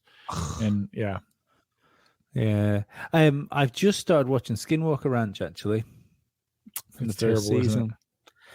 Yeah. Do you know what? It's not as terrible as I thought it was going to be. I started watching it just because I was listening to a few other people that I kind of like that were talking about it. I thought, well, no. What the fuck, man? Yeah. No. Other people that I like, Dave. Fucking listen to the words. I was going to say people that I don't actually know. That's even worse. No. No. I'm going to take the advice of this stranger that I don't actually know anything about. I've never talked to. He gave me a recommendation. I mean, you've been telling me this for fucking really months. But fuck you, Dave. They've got really, really successful podcasts. They must be telling the truth. That's which ones are they? What? Which ones were they? Who was it? Was it the Celebrity Review? No, it wasn't Celebrity Review. I don't watch that. Why not? They got Brandon Fugel on there, man. They do, yeah. I did. Well, to be perfectly honest, until I started watching the Skinwalker thing over the last 2 days, I didn't really know who Brandon Fugel was. They just talked about him a lot. He's an interesting cat. Yeah, he doesn't seem like a particularly unlikable person. He's a businessman. He's a businessman. But I just I'd have a beer with him if he drank beer, which he doesn't. I just don't get how Robert Bigelow can have been at Skinwalker Ranch for so long and not have that place fucking raped of secrets. You know why? Why? I think I have a reason. Because whatever this phenomenon is, it's intelligent. The more technology you throw at it, the less results you get. Yeah, and I know they kept making this big deal about how you can't dig there, and people were getting problems if you dig, if you broke the soil. That's the first thing I'd be doing. Of course it is. And do you know the other thing I'd be doing is like, right, well, if you're going to try and hurt a load of somebody that tries to dig, I'd get like a fucking team of interns, a team of young fucking archaeologists, $100,000 a piece, getting the fucking machine. Yeah, getting the fucking field. He is a fucking shovel, and today we go down. Yeah, and just excavate, not just like a little area. Strip mine that motherfucker. The whole fucking mesa. Yeah, get one of Musk's boring machines and start drilling your way through the side of that fucking hill. Let's find that fucking big dome thing that you reckon you found. See, that's the thing. They're like, well, we can't operate it. Have you never heard of fucking lead? We have radiation protection devices. Yeah. Wrap the fucking excavator in it. Get to fucking digging. You got hit with radiation. We understand that. We understand you got hit with radiation of some kind. Yeah. It ain't going through fucking lead. And I'm not. And you know the guy that was supposedly had his head, like the hemorrhage in the back of his head. Yeah. That did happen. Yeah. He's got a very strange shaped head though. And I'm not convinced that that might just be the shape his head is. So I have a bit of inside track on that. It really did happen to him. Like, and he is straight up, from the person that I know, he is straight up fucking terrified. He only goes for the TV show. When they're done recording, he doesn't fucking hang out. He's gone. He seems very tense all the time. I'll give you that. It almost fucking killed him. Not only that, it has followed him home. It has followed him home. It would turn off his car. It was doing everything it could to try and get him to come outside his home. Turn off his car alarm, turn his car on and off, rolling the windows up and down. Like, he's got it all on security camera. He's got all this shit on footage. That's wild. Cloudy mists, all this, and Brandon Fugel as well. You know who else this phenomenon followed home? Travis fucking Taylor. Travis that was on Ollie's show, yeah. No, Travis Taylor hasn't been on Ollie's show. Travis Taylor, the scientist, his name was Travis though, wasn't he? The guy that was I don't know the guy on his show. I don't know what his name was. No, your friend. Oh no, sorry, it was another Dave, Max. Wasn't it? Matt, no. The Skinwalker guy. Oh, Dave Miller. Yeah, sorry. Dave Miller. No, Dave Miller's that's a different entity. No, but so Travis Taylor, he's the PhD from NASA. And the thing is, they always throw out the NASA, but that's nothing. Dude worked for fucking DARPA. I'm pretty sure he worked for DOE for a while. He's worked for DOJ. He's worked for fucking, he is brilliant. The job he has now is they're working on optical weapons, like high energy laser weapon systems. And we always say laser when we think high energy, but that's not just it. He has other reasons why he's fucking there, right? I guarantee you when he got burned with that fucking pinpoint radiation like that, his wheels were starting to turn in his head. This is a phenomenal weapon. Like the other thing, so I was talking about this on Ollie's. So you can, it's crazy that people in the UFO world hate that show so much. Like it never shows any evidence. All right, let's take all the nonsense. It's a TV show, right? It's for dramatic effect. There's nonsense there. The evidence they have given you thus far. Let's look at a few of them. This ridge glows different colors in the middle of the night. That's fucking mental. Right? So that's one. Let's go to two. They hit it with a fucking laser beam. Somewhere between where they're firing the laser and the laser, it refracted into two beams. I don't think I've seen that bit yet. Well, they're showing it on the mountainside, and there's two of them. It's only one laser. So it's something split it. How the fuck did that happen? So there's two. All right. Three. Even the odd stuff like I just watched episode 5 of the first season. Okay. And it was a bit you're I quite like him, the cool guy that's kind of in charge with the blonde hair. That's Travis Taylor. Right. When he pulled that like the drainage cover back, and then he started to feel sick. And then when they checked his Radmir, he'd been hit with like a not a small amount of radiation. You know, I think they worked out it was like so it was like getting 50 X-rays at an airport in one go, something like that. Yeah. No one around him had anything to the same effect. And then they went back to the same place the day later with meters, and there was no radioactivity there. The interesting thing is weird. And you'll find out if you do some research on it. He got a burn on his hand and on his face. He ended up getting radiation sickness, poisoning. Right? That was radiation burns he got. Pinpoint radiation burns. And then he talks about in interviews, and he doesn't want to go into it, but he had to deal with an issue from that for quite some time. He lost some hair. He got like, what the fuck? And then another thing that happens, it hasn't happened yet. I don't know if it happens this season or the next season. Anyway, that's another interesting thing. So there's three, right? So here's interesting thing number fucking 4. They always talk about a spectrum analyzer. What they're talking about is signal-defined radio. It's software you can buy. You attach to an antenna, and it shows everything on the spectrum, everything we can monitor on the spectrum. Signal-defined radio is fucking amazing. And the base level is always super low. That's everything on the spectrum. And that motherfucker raises by an order of magnitude greater, but it doesn't interfere with intercommunications. So it raises the foundation significantly higher. Not everywhere in Utah, just right here. The significance of that, I think, is lost on most people. Like, if you can master that kind of technology, you have that kind of fucking power. Not only that, where's the fucking nuclear power plant making this shit happen? Yeah. 2, if you're able to do that, you just revolutionize communications across this planet. And none of that makes sense. And people are like, oh, it's bullshit. It's all fake. It's like, is it easier to write custom software and make that? Because when they show the screen, I know what the fuck I'm looking at. That's it. So could they have written a program to do that? Yes. Could they have faked that? No. That's not fakeable. Other than writing this fucking program.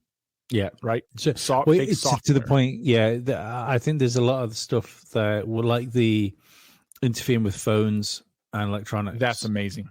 Yeah. On an Apple phone, they have great encryption. It's the way the radiation was affecting the phone when you got the lines and stuff in it.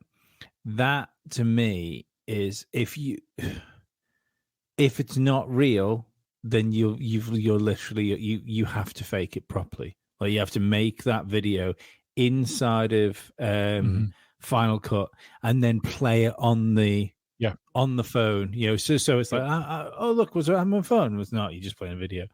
Yeah. So the interesting thing is, I've been at paranormal locations and instances and seen shit like that happen to people's phones. Like, it immediately, I've had it happen to my phone or an old phone, and it get accessed and just start dialing numbers, start randomly scrolling through, and you're like, what the fuck is going on? And you just set it down and walk away, and it starts trying to text people, call people. It flips through your fixtures, your files, your apps. You're like, something's looking through my fucking phone. You know, I think that's why, like, some of these guys on this show that you can't figure out why they're there, I guarantee they're picking these people specifically to try and get reactions. I think other people are deals that they're trying to placate people.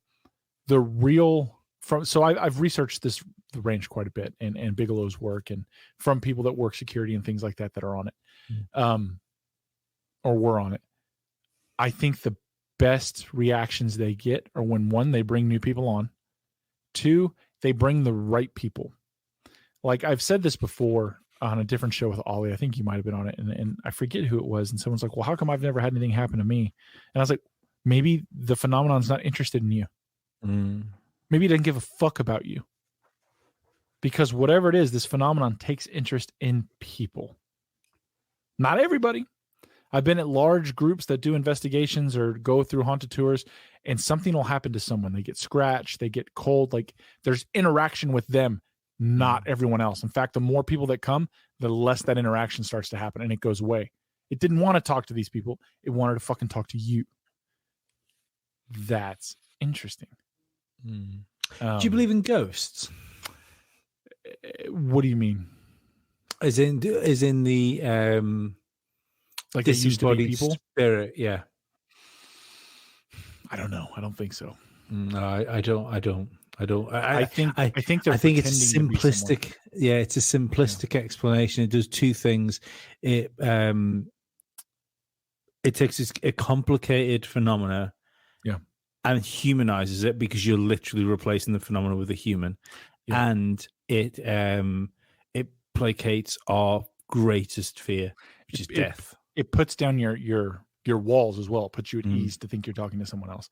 Yeah, I think traumatic energy can be left in places depending on what that place is, where it is, and what it is. Yeah, sure. You leave an imprint on space and time. I'll take that all day long. Yep, I will too. I believe that happens. I believe there's some lapse too.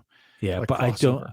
I don't believe that there is school kids still playing football in orphanages that are interacting with people. No. Yeah. No, there's not some little kid wandering around a hospital. Like that's not what it is. It's I could see something pretending to be that. Yes. Yeah, I'd take that. That's why I think you need people who do these things, and it will be something Black Star Paranormal does, is we're going to be very careful about what we say, because if these things pick up on what you say. Like they're like, well, how would it know? Were you fucking talking about it outside? Were you talking about it before you came here? How do you know this thing hadn't been fucking with you? And it's just using the energy of this place in this moment to fuck with you, to open you up a little bit more. You don't know what this shit is. Do I think we can hear from loved ones that have passed on? Absolutely. I think that they can come to you in, dreams or lucid dreams or in between, and when consciousness is open, or, the fucking planets align, whatever. I think that is possible. I think it's rare, but I think it's possible. Do I think these things are fucking ghosts? No, I think that's what it's trying to make you think it is. Or maybe it even thinks it's that. I don't know. I don't know. I know we have some really good locations lined up to hunt. We have a unique approach. We have a unique technology. Our technology, I don't know how quickly we're going to be able to field it, because we need to see if it's patentable. And I think it is. So we're going to have to get that process started before we put it out in the field. And to my knowledge, this will be the first piece of paranormal equipment that is patented. Spirit Box not patented. No. No. The thing is, like, people give them shit on Spirit Boxes. I've used like ITC apps and Spirit Boxes and stuff with great effect. I think it's a form of mediumship. I get the idea of it. I mean, realistically, if you're trying to communicate with something that hasn't got the words to communicate with you, but it understands what it's doing, if you can give it a catalog of words, yes, it might be. And these things clearly they're able to affect technology in some way, whatever this is. So that's why I think it's plausible. Like, I have been the guy that they put in a morgue with fucking headphones like these, listening to an app that's just throwing out creepy words and growls and shit like that. And whenever I hear something that's audible, I call it out. They're in another fucking room asking questions. And it's something when these things line up. Not in a way that's so this last one that I did, they asked, how many people are in the room if you can see us? I didn't know that was a question. I holler out 10. There were 10 people in the room. Wow. One of the guys there starts getting, and I got it all on video. That's the thing. I have it all on fucking body cam. And one of the guys is getting really aggressive with it. And the thing starts calling him out by name. And he's like, tell me something no one could know. And I throw out a weird name and he loses his shit. Because apparently that's some D&D character he's working on that he hasn't told anyone about. Like he's writing a script page and everything, and he's getting ready to release it at it's some fucking super nerd thing. There's no way I fucking know about it. I don't play that shit. I'm not. Kind of sounds fun, but it's just not for me. Hitting people in the face, shooting guns, blowing shit up, using stabbing. That's me. That's playing D&D is not me. I'm not saying I wouldn't do it. I'd probably have a fucking great time. But it's simple facts, right? And anyway, he continues, I get on the video and I've watched it to antagonize it. And the responses that I'm calling out, again, I don't know what they're saying. We're in fucking different locations. Can't see them, can't hear them. And I have big ass earphones on and this thing's blasting in my fucking ears. That's going to give me a fucking headache. And, basically, I'm going to shorten this up, but it told this guy that, I'm going to humiliate you. I'm going to humiliate you tonight. Sure as shit, that motherfucker was humiliated that night. And again, it goes back to a lot of little things that were how I've told you before, I feel like the phenomenon can affect people either mentally or their ego, or it's able to needle, right? And people start behaving not like themselves. Yeah. It's exactly what this motherfucker did. Dude, he ended up leaving early that night. He left early. He left early before he was asked to leave by the people who own the facility. I can't quite make my mind up, Yeah. I think you're right. And it's literally since you said it, you can start seeing it, right? On a podcast about if you're involved in this sort of stuff, it changes people. And then it's just the synchronicity in Rich Northwood losing his shit for no apparent reason with Rich. That was weird. Goof on. Yeah, that was. God, I wish I was on that show. Yeah, it was so strange. So. Because it's not like say loses shit. It was just he kind of did lose his shit. Yeah, he kind of lost his shit. Yeah. Dude, he took down his channel and everything, which is I like Rich Northwood. No, but I do as well. But see, that was the weird thing. I don't think he likes me though. No. I don't think he's got nothing against you. But or at least I don't think he does. My instincts tell me differently. Yeah, I found that really weird, and you can see it more. And if you replay that episode, you can see it. You can see it in both of them. You're like, what the fuck is going on there? It's almost like something else took pilot. You know what I mean? Or it's like, have you ever seen someone get someone else worked up at a bar? Yeah. Like, hey, sorry, man. Hey, no problem. And they kind of go on and the guy's buddy's like, man, that guy fucking disrespects, he's cheating like shit. And later in the night, they're in a fucking fight. You know what I mean? I don't know. It was a weird moment because you could see them. I could see Northwood stewing on it. Yeah, well, that's the thing. It's and you could see it genuinely catch Giordano off guard. Yeah. He was like, well, "What did I?" No, I mean, because he was talking to you. Oh, no, that was it. It was he was just teasing you. Yeah. Even the well, I think I have a good relationship on that show with everybody. Yeah. Well, with everyone, but with Rich Gagano especially, I think we're quite good. We're quite good at bouncing off each other, and we find similar things funny. And I found that it was weird, but I can't make my mind up. Right, so you've got Rich Northwood is legit black belt martial artist, and you're in a situation, and this is what I find it weird when people argue on YouTube, because you can have an argument without any, and as well as of social media as well is the same, and without any consequence. Without any consequence, because you can call someone a cunt without the fucking worry of them calling you out on it. And yeah, but there was that reaction, Right. I get what you're saying. Mm. But that situation, they're not the same.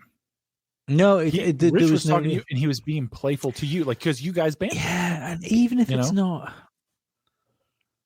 I took it as a joke. I'd have took it as a joke. I'd have took it as a joke. When he was talking to you, and Rich took it to him.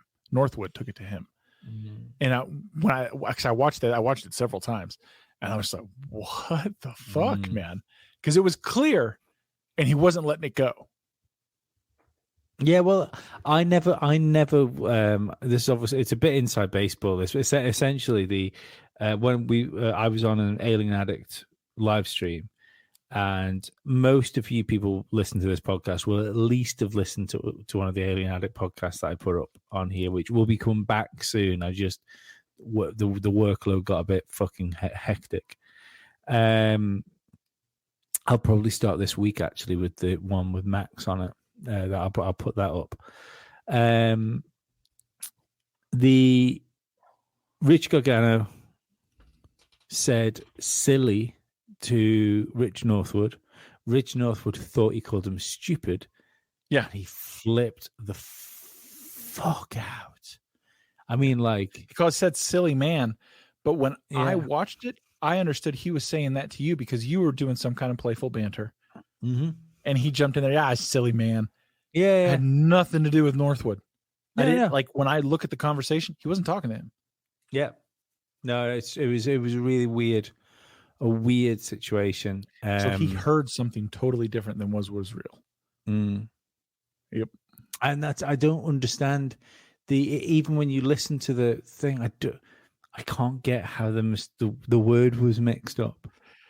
It is interesting to note that he did just start that paranormal channel or his UFO or physics or alien nuts and bolts channel as well, right? He just started that. Mm-hmm. But there's something to it. I mean, he pulled down everything, man. He pulled down his channel. I haven't seen him hide nor hair of him. No. I was actually going to speak to Ollie and see if he'd personally spoke to him. I haven't asked him yet. I'm a Patreon on Ollie's, and he used to post and like things. I haven't seen him. No, I'm not a patron of Ollie's. I do. I'm a patron of yours and Ollie's. I know, and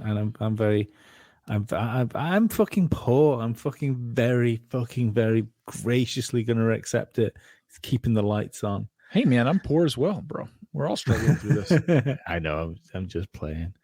The way I always think of it is, so people complain about things so much, especially around me. I'm going, look, fucking hell, you could be doing worse than living on a fucking island with 80,000 people on a fucking tax haven. We're doing okay.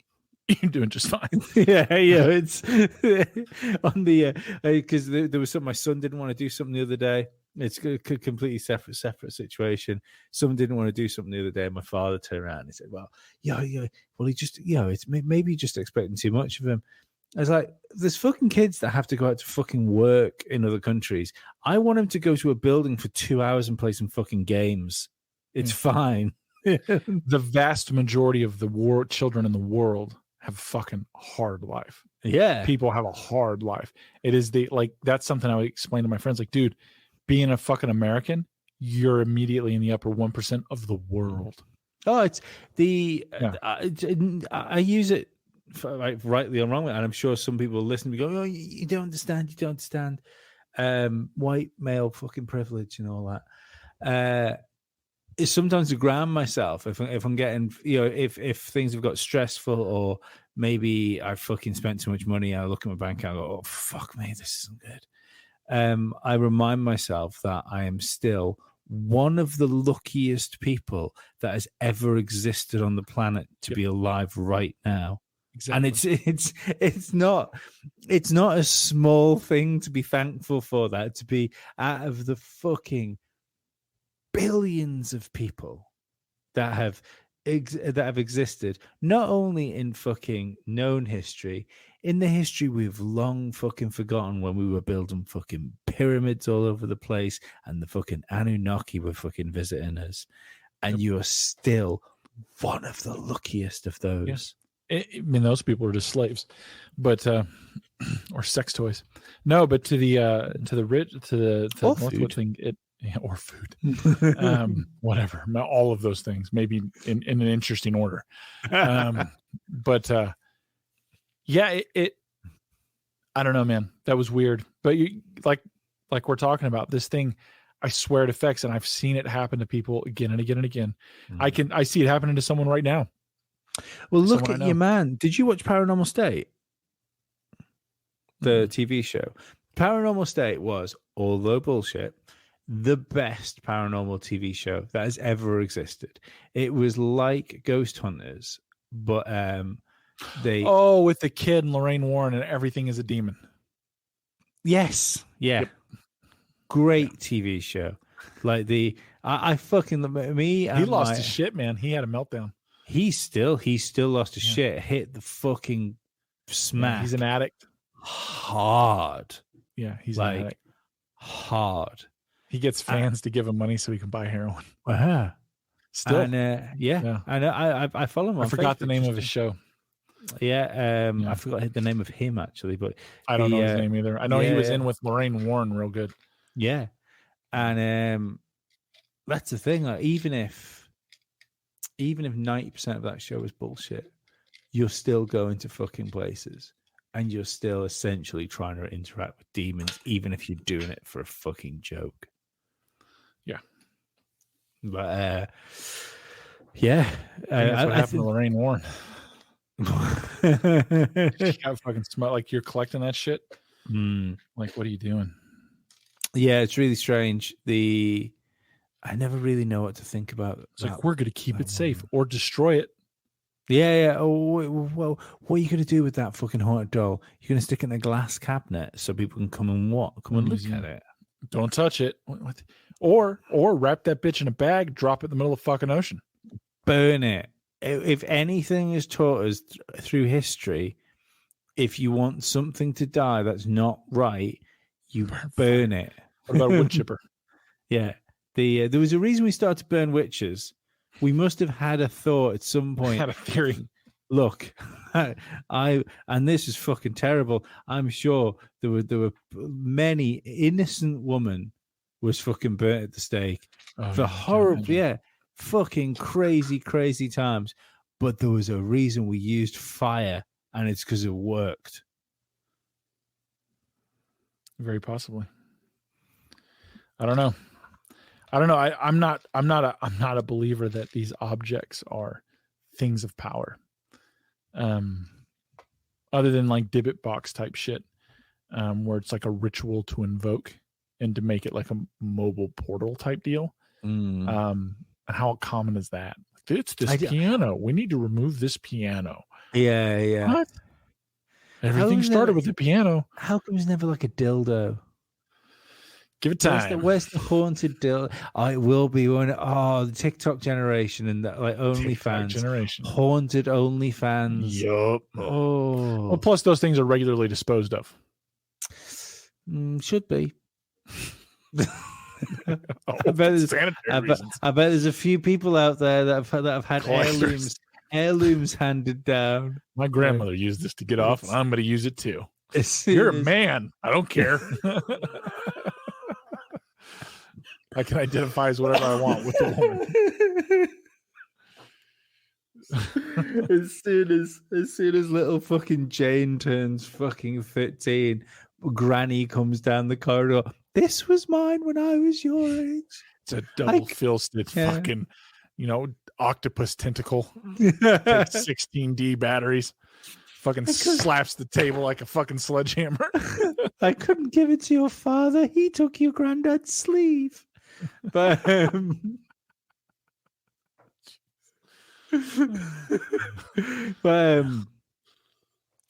it's a family show.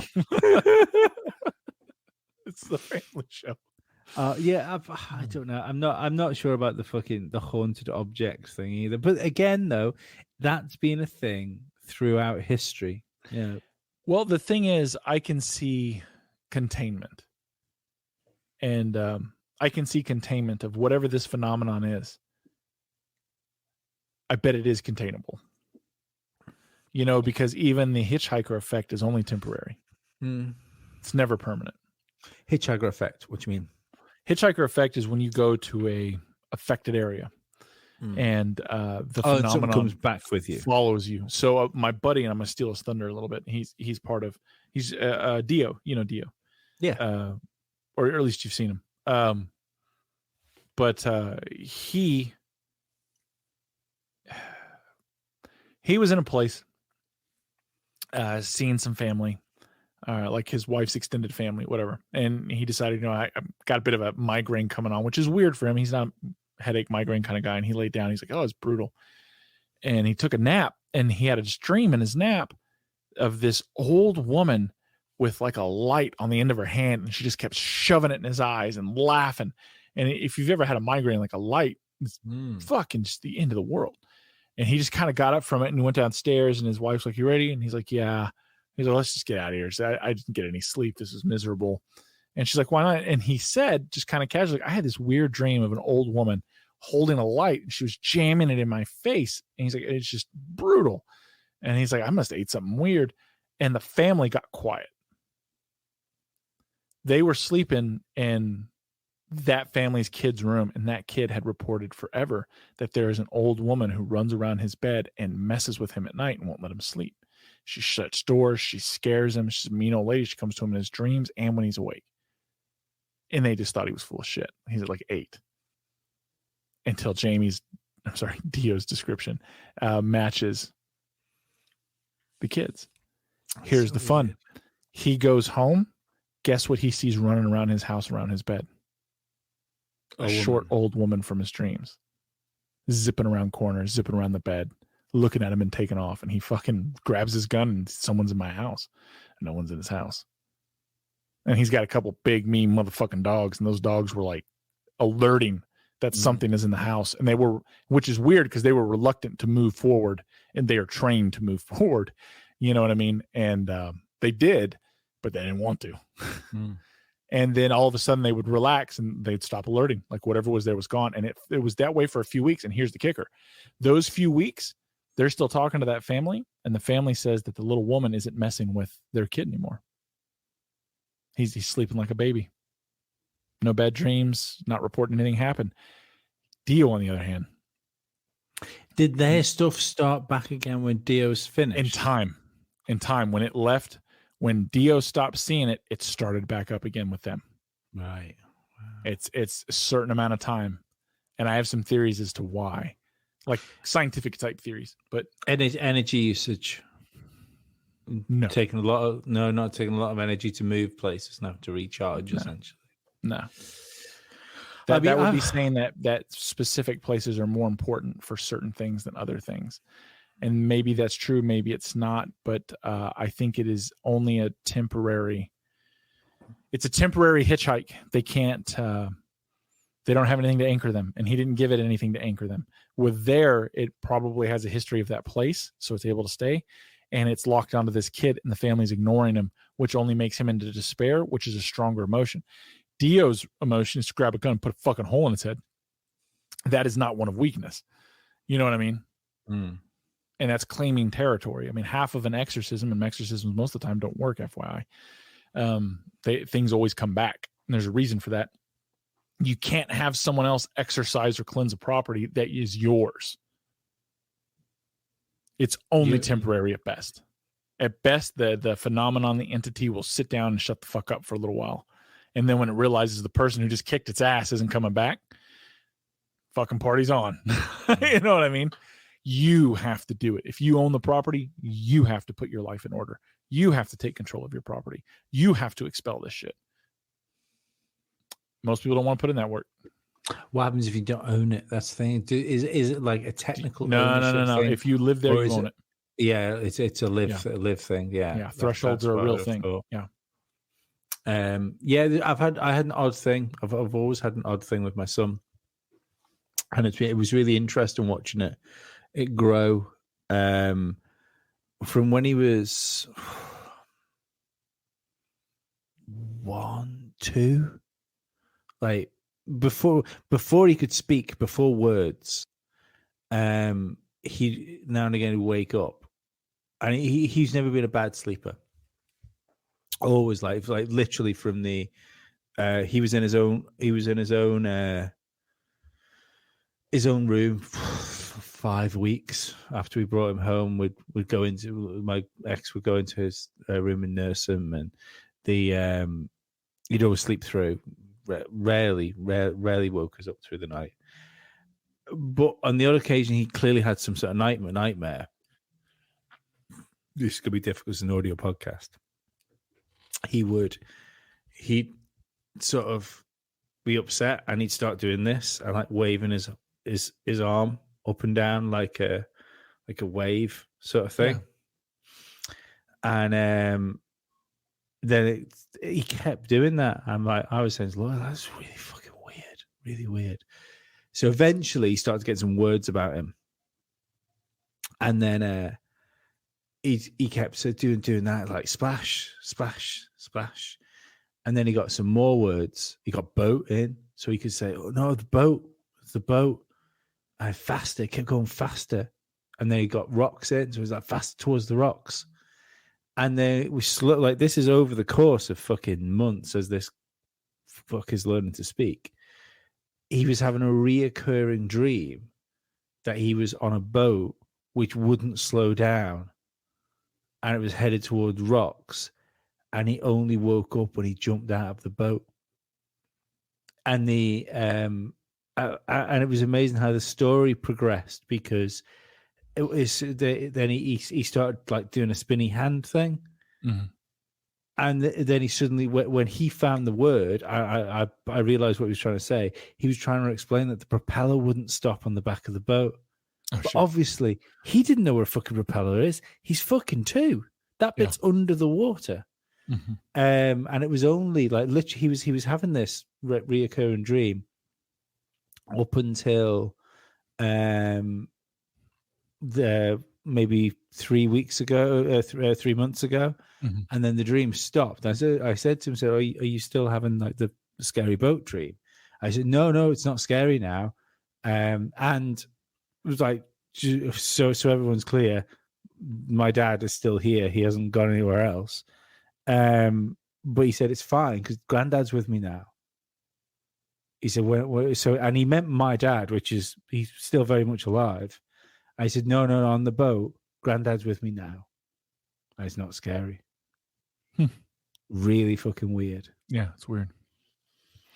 Yeah, man, who knows? I don't know. I have no answers. Things just don't make sense. They don't make sense. Well, that's what's paranormal and not normal. Yeah, well, that's not like haunting or anything. Sounds more like a past life thing that the kids. That's what I think. Yeah, that's what I think it is. I think it's a dream that might be. Past lives really depress me. Why? The idea that we could go with, let's say this is a karma collection point, the Earth, and we keep coming here, going through the cycle until we've learned whatever lessons we have to do and become good enough people to cycle through this and go somewhere else. It's a very romantic idea, that, isn't it? My idea is not as romantic. No.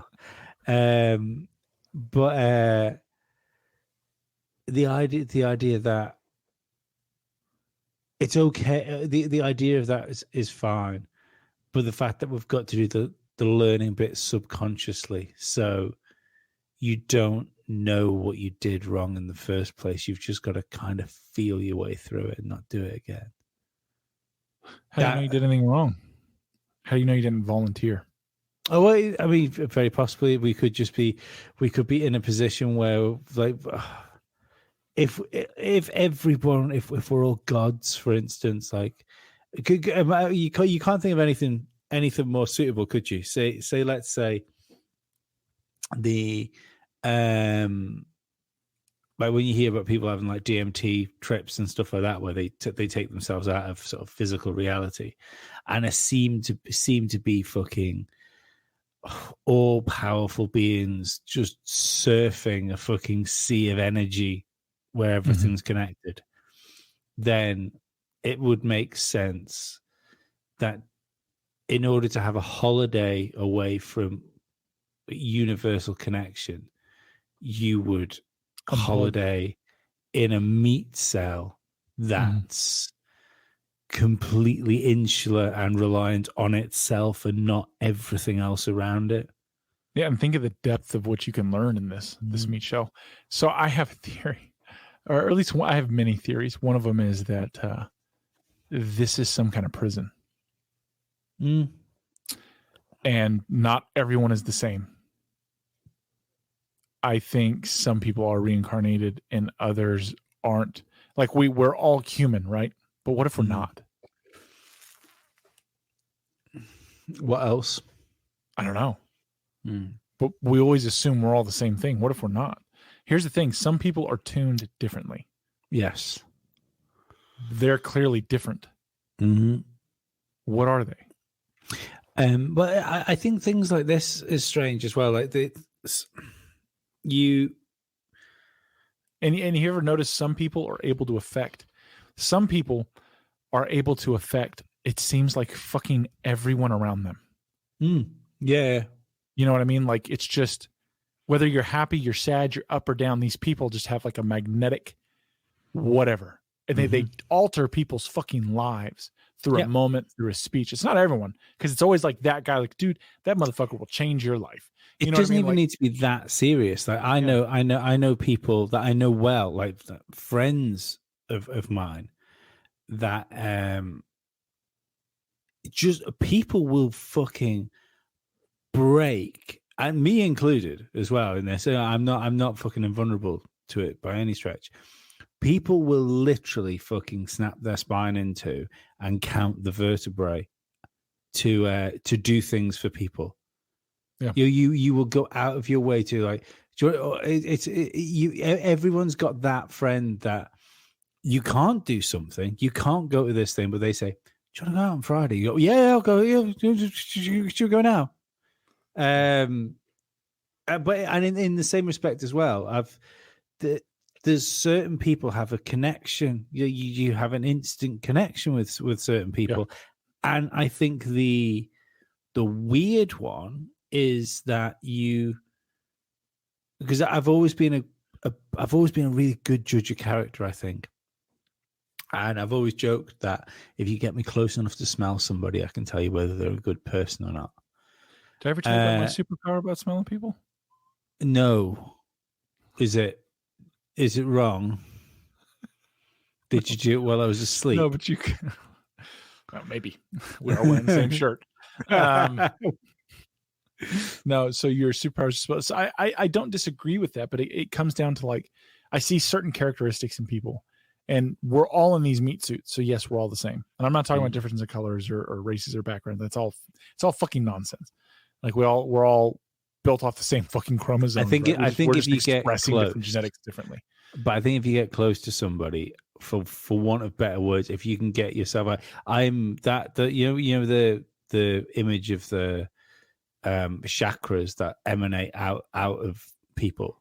Yeah. So they have like an aura. I am 100% on board with that. I think if you can get yourself within the aura of a person, then you can learn a lot from that just by feeling it. Yeah, I mean, vibes, getting vibes, which was a very good movie from the 80s, by the way, with the guy who was in The Fly. Who's that guy? Tall guy. Jeff Goldblum, and then the pop singer, the really irritating one. My preferred one was Vibe 7. I believe it was All Thai. No, it's a movie, man. Like he was a psychic, and she was a psychic. She has a great ass. She was a hot little number in that. This could be the same one. A really whiny voice, and she sounded like she was from New York.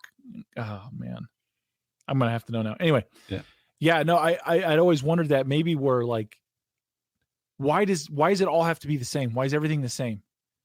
What if we are, say hypothetically, right? Sake of argument, let's play pretend.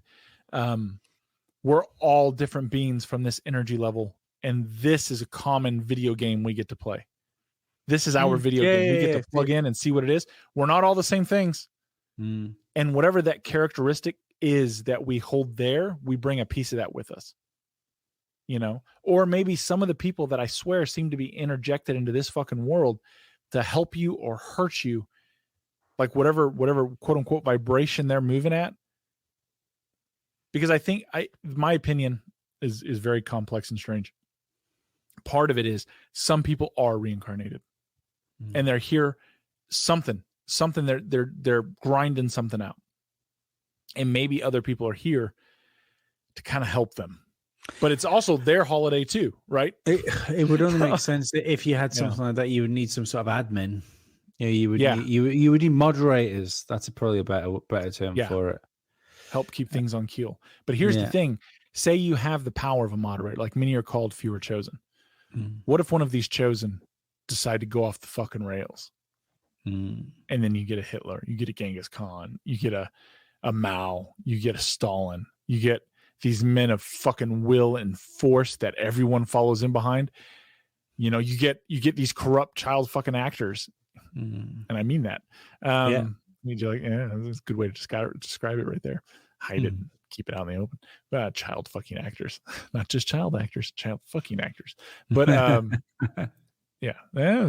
double entendre. But what happens when they go off the rails? What if they make a poor choice? What if they're one of the chosen and they're like, all right, you have to make your choice on this cosmic realm, and they're like, maybe Earth and reality or whatever this dimension was too much for them, and there's something switched in their head and they go fucking dark. Maybe it's a test for the light bringers as well. You know, kind of like the angels that fell with man. Not saying I'm not equating these people to angels. I'm just saying maybe that was a test for the angels too. Follow the word. Do what you're supposed to do. Nope, we're going to make Nephilim who are going to try and eat us and everything else, and they're going to have to be smited by fucking God himself because we fucked up. You know what I mean? Maybe everything's a constant test. I don't know. I have no answers. I have a lot of questions that are fun. Do you find it weird that it must be the most publicly under-researched things, and it's the most important thing as well, is our understanding of reality. You know, we're so fucking ready to like spend millions trying to go as deep into the sea as we can, or billions trying to go up as high as we can go, without spending any fucking thought. I kind of blame fucking atheism on this a little bit. I don't. I think it's a cloud, man, because I know for a fact my government and the Department of Energy and the U.S. government, Department of Defense are putting money into reality dimensions. They're trying to poke holes in them. Oh yeah, well, they're very interested, man. And that's why I said front facing. What's the? I just don't want to share that information. Yeah. So what's the benefit of that? Well, here's the benefit. What if we as the government are doing research and we find out that everyone is an energy being and they're way more capable and powerful than you think? This is a temporary layover into something else. You can't tell people that. Or maybe it's a fucking rule. Maybe they poke their head through and something else poked its head back and said, you need to keep your fucking mouth shut. Or else. It would fuck the resort up, essentially. What would be the point of the resort? It'd fuck the game up.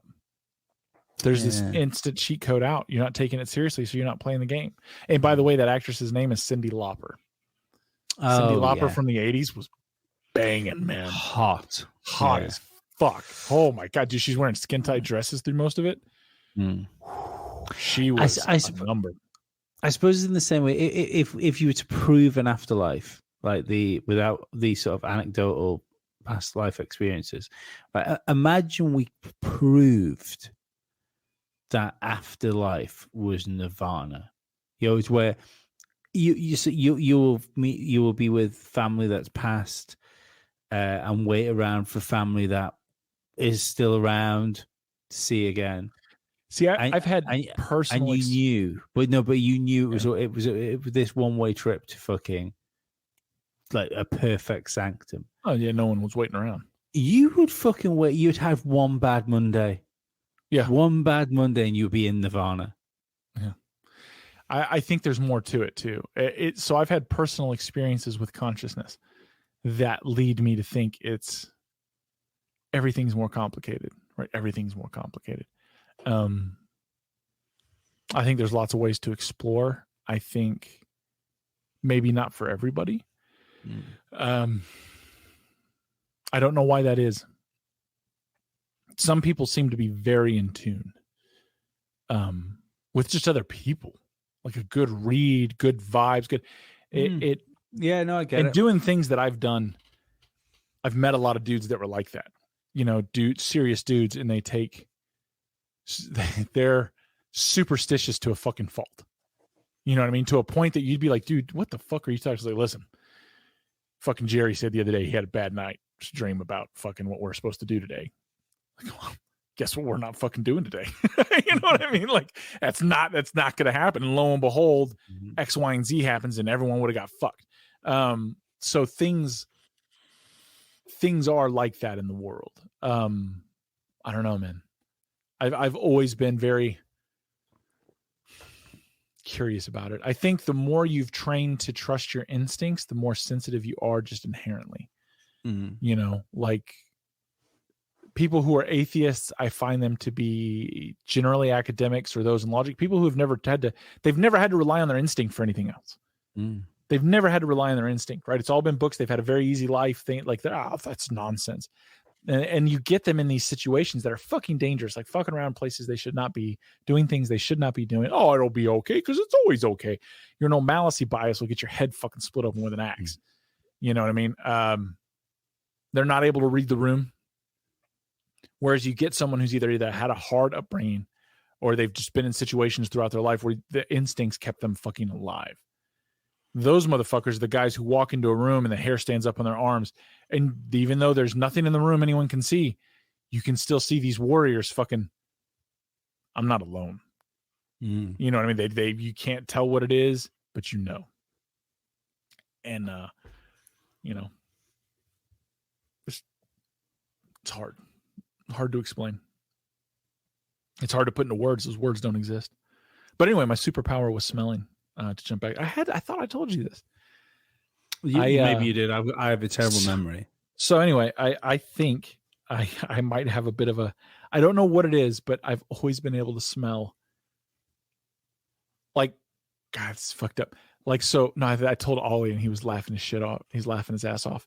But I think I can tell when women are ovulating by. Oh no, you have said this before. Yeah. And I stand by that.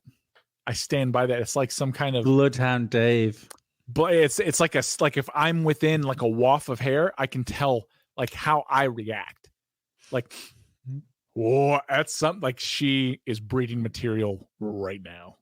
Like, and it's not that way with all of them, but I just catch a whiff and it's there's a reason I got a bunch of kids. There's a reason. Yeah. Anyway, my superpower. We've gone to 2 hours 7 minutes. I'll probably shut that down because I might cut the middle bit out where I was trying to work out how to make things work. You mean where I'm singing? Yeah, maybe not. To be perfectly honest, I'm so fucking lazy. I'll probably just put it up. The 20 minutes and nothing. Was it 20 minutes or was it like it was fucking 3? Long, man. No, it was 3. It was like 10.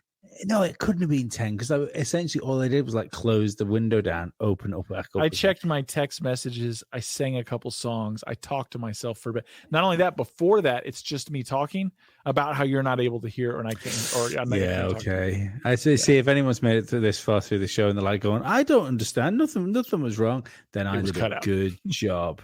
I did a good job. Yeah. But no, thank you for joining me again, Dave. Absolutely. I thought it was really good. I enjoyed that. I enjoyed the fact that we meandered a little bit at the beginning and then went fucking balls deep into Skinwalkers and fucking Podesta. I don't want to go balls deep into Podesta. Do you hear? I'm going to have to ask now. Do you believe the video, the quite harrowing video? Have you seen that with the colors? Oh, Hillary? No, there's a video which the one where the kid jumps out of the Queen's castle. No. There's a video which it's in like a dark thing, and you can't see anything that's going on. But there's a guy speaking to his child, and he's got a very fucking familiar voice.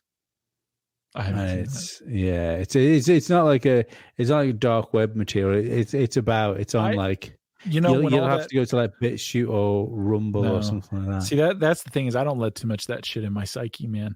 I've seen some horrible shit, and I'm good for the rest of my life. I'm good for the rest of my. I don't watch scary movies. I don't watch horror movies. I don't put that shit inside me. I just don't. At this point, I barely watch TV or shows as it is. I fucking love horror movies. I binge watch shit sometimes. I don't watch television. I actually don't have live television coming into the house. We haven't had it for decades. So we got rid of live TV. My wife and I got rid of live TV, and I guess it's not decades. It's in about 2006. Yeah. Since then, we haven't had it. We've just had computers hooked up, internet.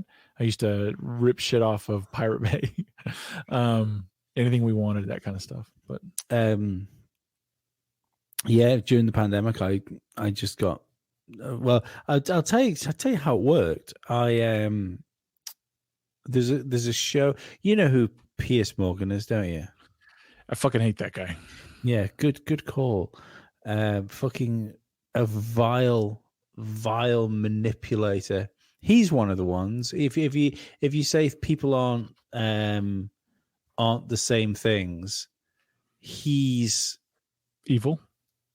Yeah, I think so, because his whole mission is to sow discontent and it's in such a vile way as well, because now and again, the cycle of Morgan will mean that you agree with him now and again, and it could be. Before I sort of kind of realized what was going on more, you would go. It would be like the Twitter post would go, "I hate to fucking agree with Piers Morgan, but burn." Or it'd be a funny one like, "Oh, here we are again. It's that time of the month where I agree with Piers Morgan," and it's all by fucking design. It's all designed so he hits every fucking group and becomes part of every team. I forgot what I was going to say now about that. Piers Morgan's a piece of shit. So he was on a breakfast television program over here called Good Morning Britain, and it's like first thing in the morning. So I'd wake up, I'd have coffee, I'd be sat in the living room. This was when I was with the wife of my child, mother of my child. Wife of my child? That'd be weird. They would be in prison now. Well, I mean, are you in India? But is it prearranged? Is she the same age? You guys just waiting for the age up? But I'd get up probably slightly earlier, so I'd be sat at maybe 6 o'clock in the morning. I have a cup of coffee. I put Good Morning Britain on, and this was like height of Roan's time, so we're in lockdowns and stuff like this at the time. And I suddenly realized I was getting up before my family. I was getting a coffee, maybe some breakfast now and again. I'm not a big breakfast eater, and choosing to watch a program that I didn't like, presented by a person that I didn't like, that was telling me things I didn't believe. Mm-hmm. And it slowly dawned on me, like, what fucking madness is that? What madness is that? I can even accept watching something, watching a program that you do like, but with a presenter you don't like, but at least you believe what's being said. But to hit the trifecta of don't like the program, don't like the person, I don't believe what they're saying, and I'm still watching it every single morning.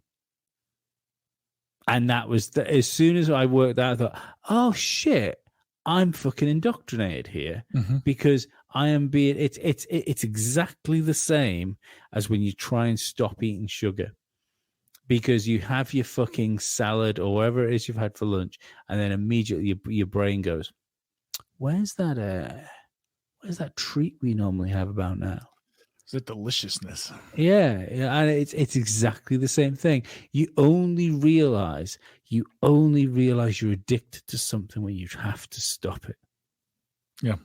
And that's when I realized I was addicted to the drama, especially through the COVID thing. I was addicted to the drama of it. And I'm not impervious to this stuff. I still use social media, so it's still there.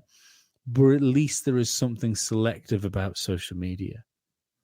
You have to choose, you choose to open the app, and then even though there's algorithms there, you're still choosing who you see.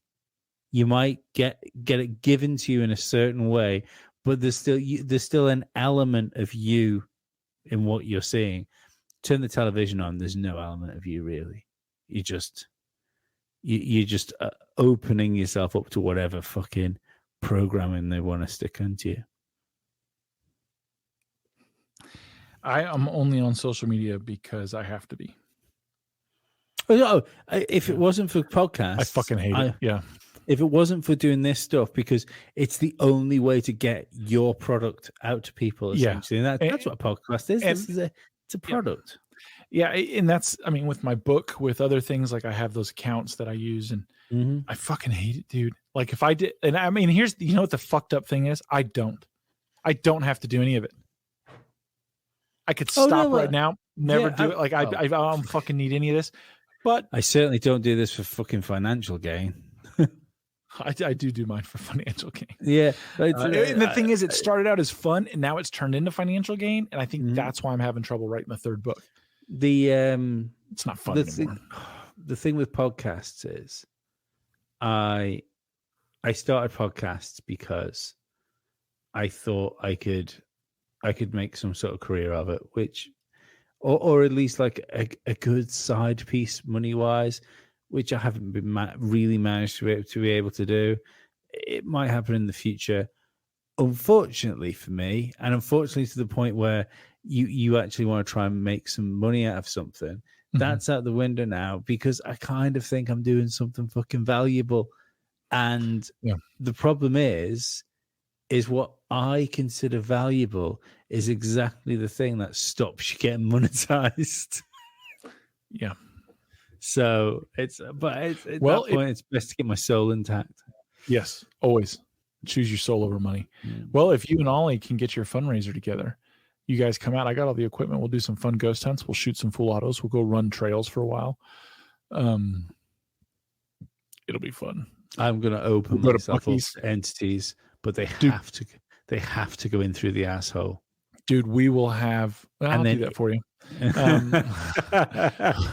We'll go eat so many amazing steaks and good food. I fucking love steaks. Oh no, these are American steaks. These are proper fucking steaks. That's what steaks are meant to be. Fucking England has some good. The Isle of Man has some very good meat, actually. Yeah, but pretty good for meat. Because I've been let down by Europe. Yeah, pretty handily. And my buddy just came back from London, and I was like, "How was it?" He's like, "Oh, it was fun other than the fucking food." Who eats that shit? Well, American food is pretty fucking incredible, to be fair. I'm a big fan of fucking pancakes, bacon, and syrup. When I went over there, a buddy of mine was fucking, dude, I need you to bring me pancakes. He's like, well, I see him in movies. I've never had them. Are you shitting me? No one over there has pancakes? I mean, that's ridiculous, but they're just not quite the same. And you see, we use golden syrup pretty extensively, where you guys use maple syrup, and maple syrup so much honey. better. I'm not a honey fan. What? I cook with it. You ever had blue honey? Is this porn? I mean, it could be. Allegedly, if you were to take dried cubensis mushrooms, powder, form it up, stick it in honey, the honey acts as a solvent, yet it binds to the cybacillin molecule and preserves it indefinitely. So you can put it on a nice little piece of toast. That sounds very fucking awesome.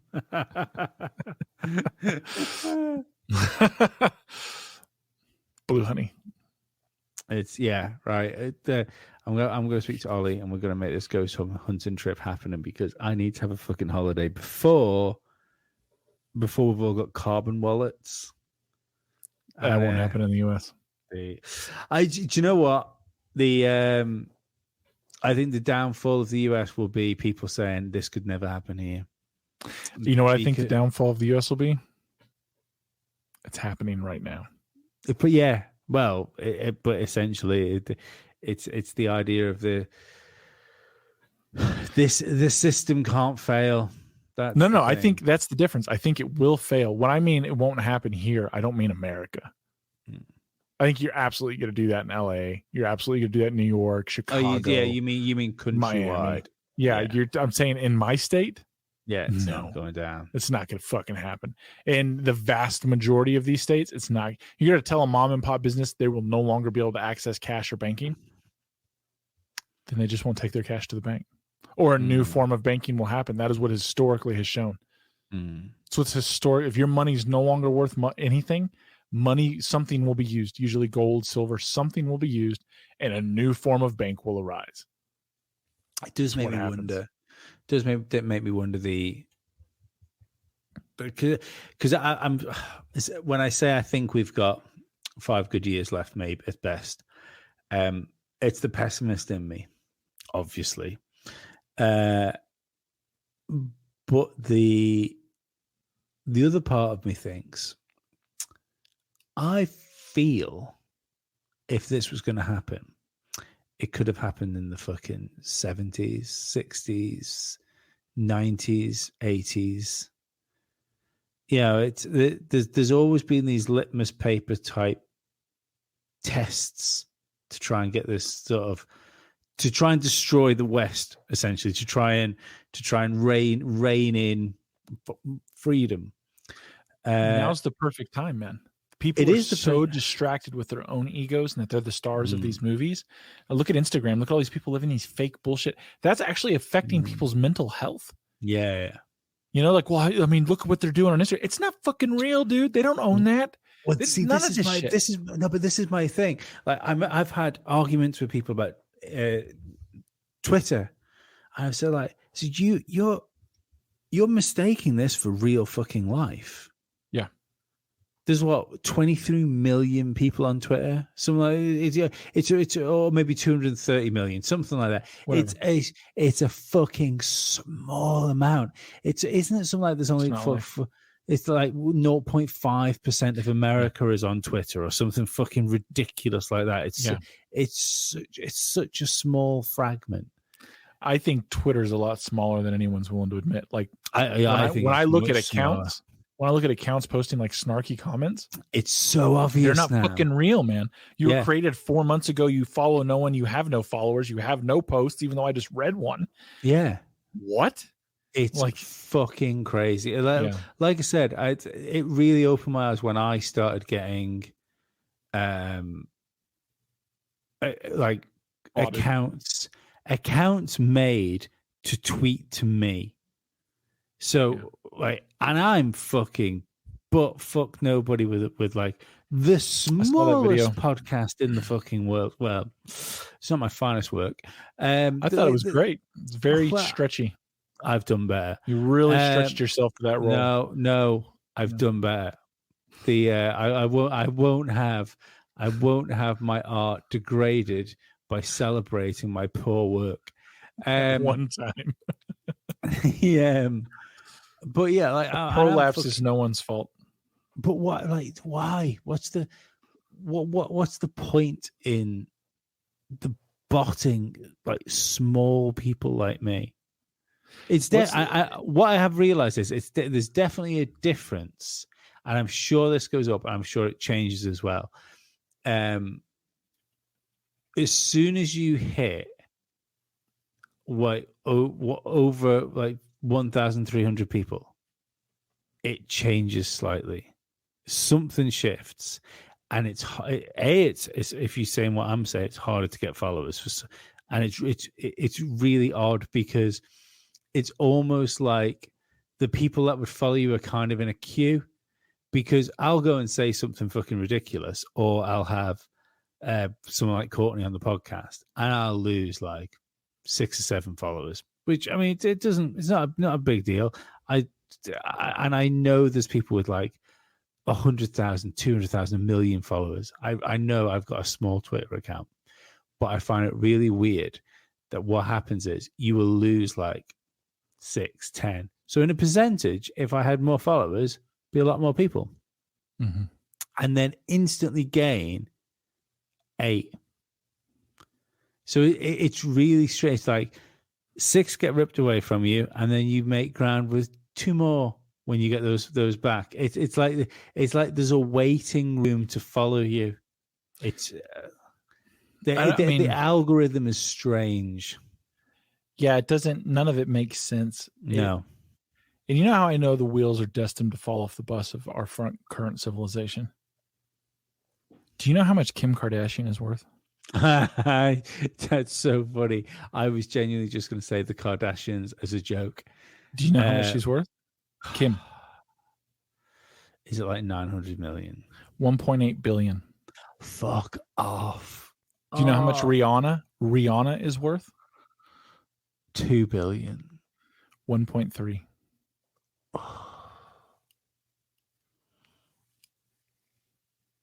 How? Right? How? I know someone goes, well, they sell loads of records. Yeah, right. And I understand. So they have product lines. Yeah. And so Jessica Simpson, billionaire. Is she really? Yep. Isn't it shit? Olsen twins, together they're billionaires. Yeah. I remember there being a big thing at one point is, would Paul McCartney become the first music billionaire? And then it happened so fucking rapidly, nobody cares anymore. The thing is, like, he actually made music, though. Now, did he, or did John, or did Paul either way make the music? It's fucking music, right? Like, music is made, right? Like, absolutely. It's what he's making. I've seen him. And to be honest, fucking Beatles hold up. It was a great band. One of my favorites. One of my biggest influences. They hold up. You throw that shit on any bar in the world, people sing fucking along. Mm-hmm. What's coming out today is not music. Almost like witchcraft.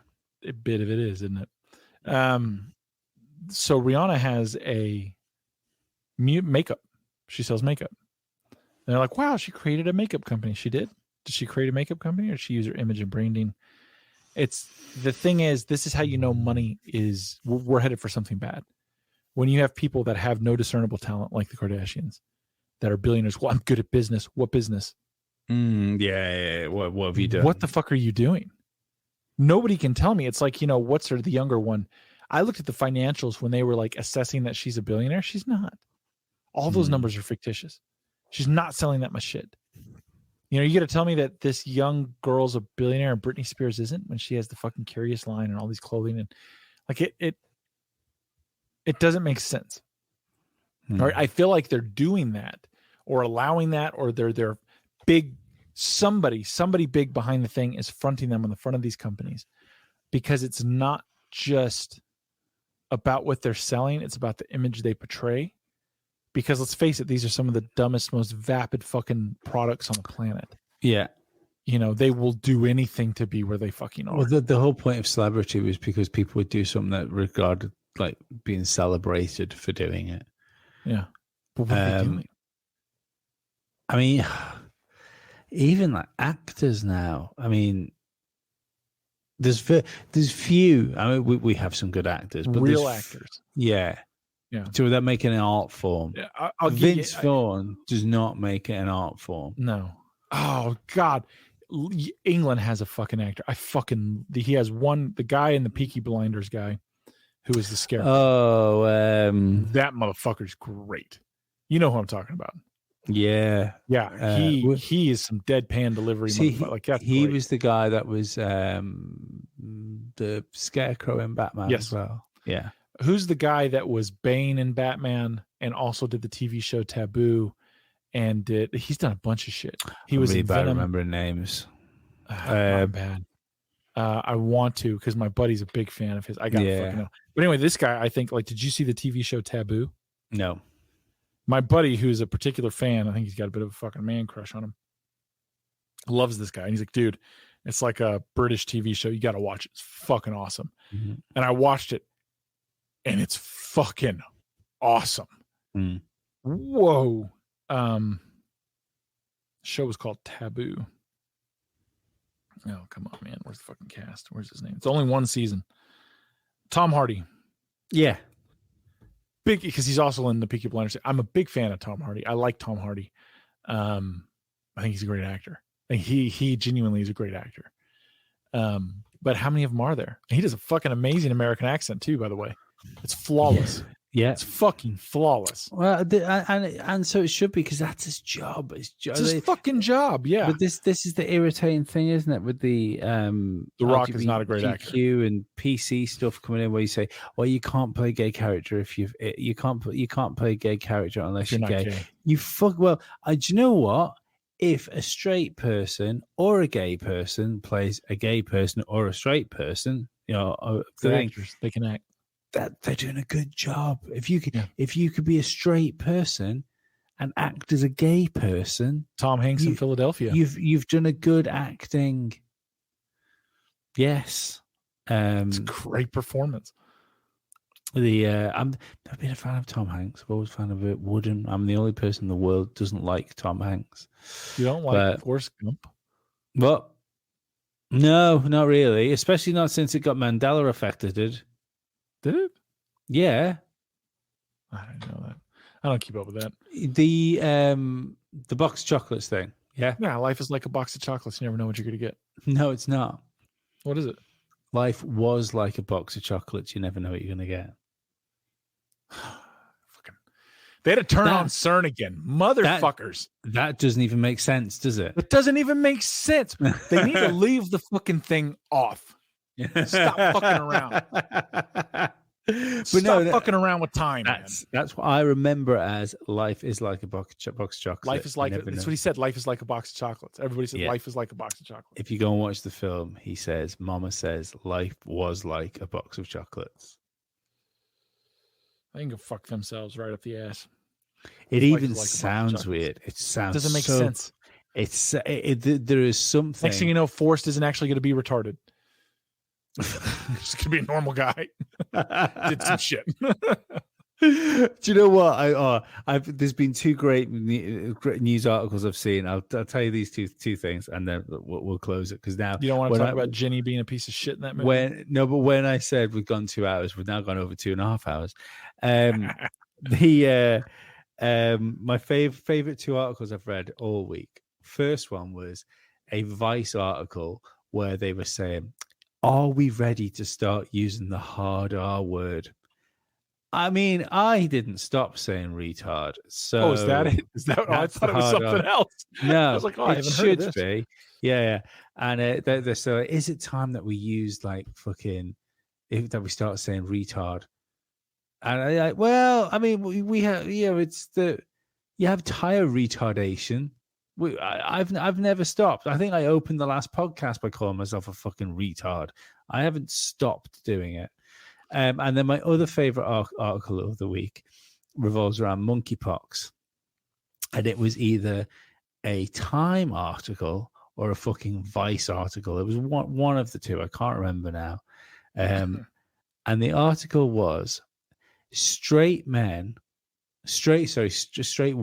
it might have even been, have the unique opportunity to change the perception of monkeypox and homosexual sex by just taking part in homosexual gangbangs. That will make them. I actually saw that fucking article. And I thought it was a spoof. I know. I thought it's like shit. That's fucking. They're serious. That's a fucking serious article. You know what that is? You're not straight. You're now gay. Which, I mean, if you want to be gay, you want to. I mean, I don't get it. I've never wanted to. I mean, more power. It's going to be a if you want to suck a man's penis, more fucking power to you. Yeah, we need more of you in the world. I just need you to have tits and a vagina, a real vagina. Cover the teeth and use the throat. No, go for it. No, use all the teeth you want, baby. Fuck yeah, I'm down. Daddy's here to play. But this is like, I think it's great is that It will only be a small fucking fraction as well. Small fucking fraction of the fucking wokest of woke fucking soybean sucking assholes that'll be sat there going, yeah, well, I am straight, but is it my job? Do I need to suck a penis to make other people feel better? I should probably just do it. And these people are going to have a homosexual relationship with someone that they're supposedly not attracted to just because they think it's good kudos for them. It's good social points. If your impulse is to suck a dick, cool, whatever. I don't care. It's not my impulse. Not my impulse. Mm-hmm. I don't know. I feel. I don't even know why this is such a prevalent conversation. Aren't they 3% of the fucking population? It's fucking crazy. And yet it's everywhere. It's in all media. 3% of the population in all media.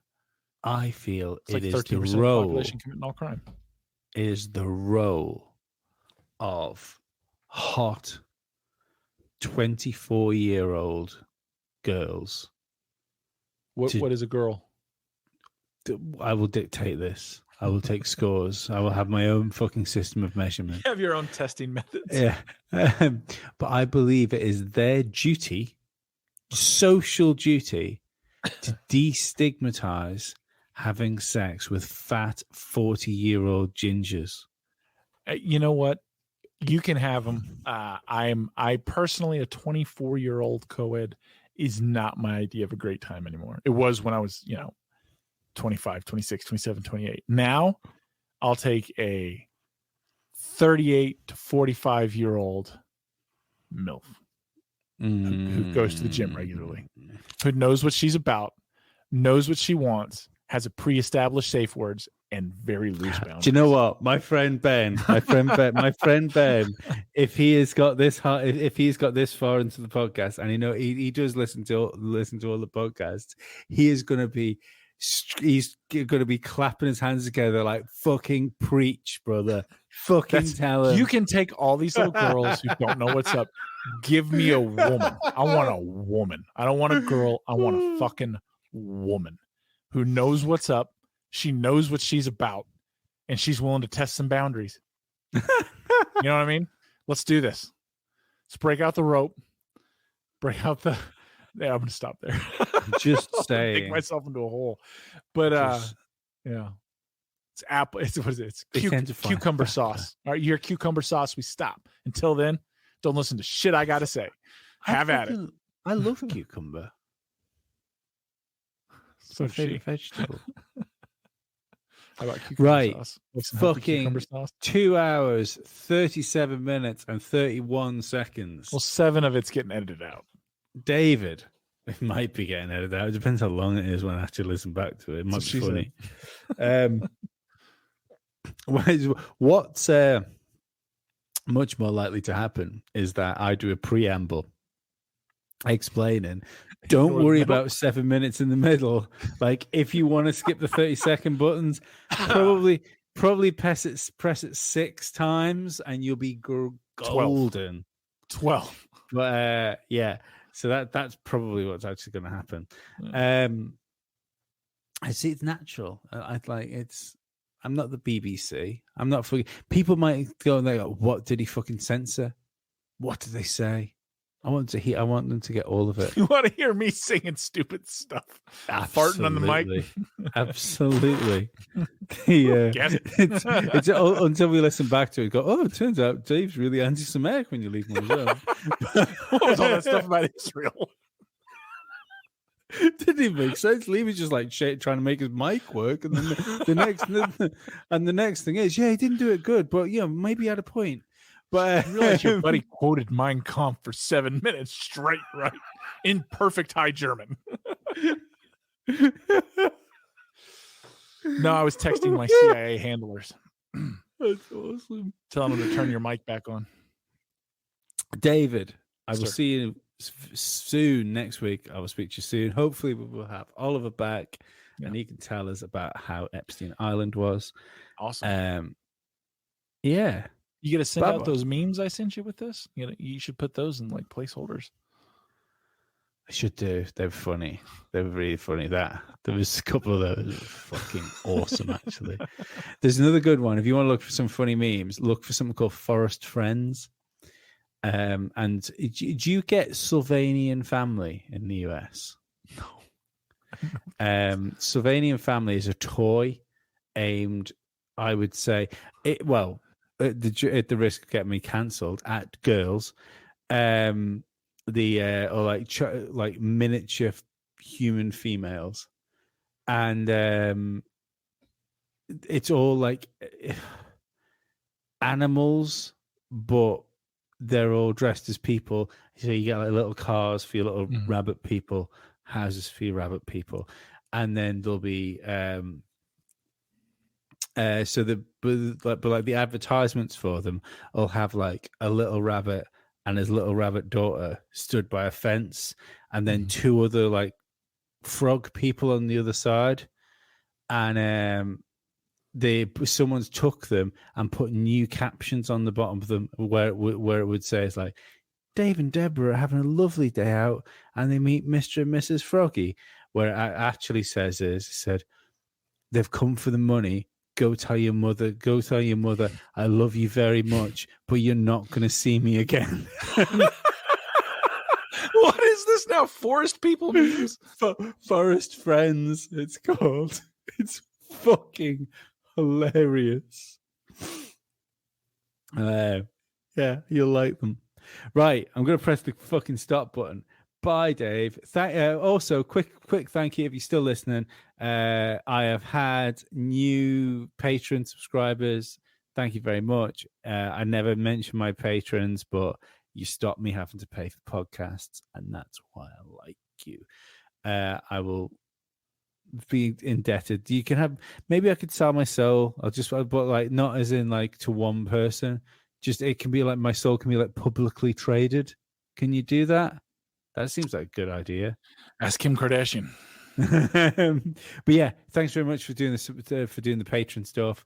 We'll see you next week. Bye-bye. Gonna say goodbye or what? No.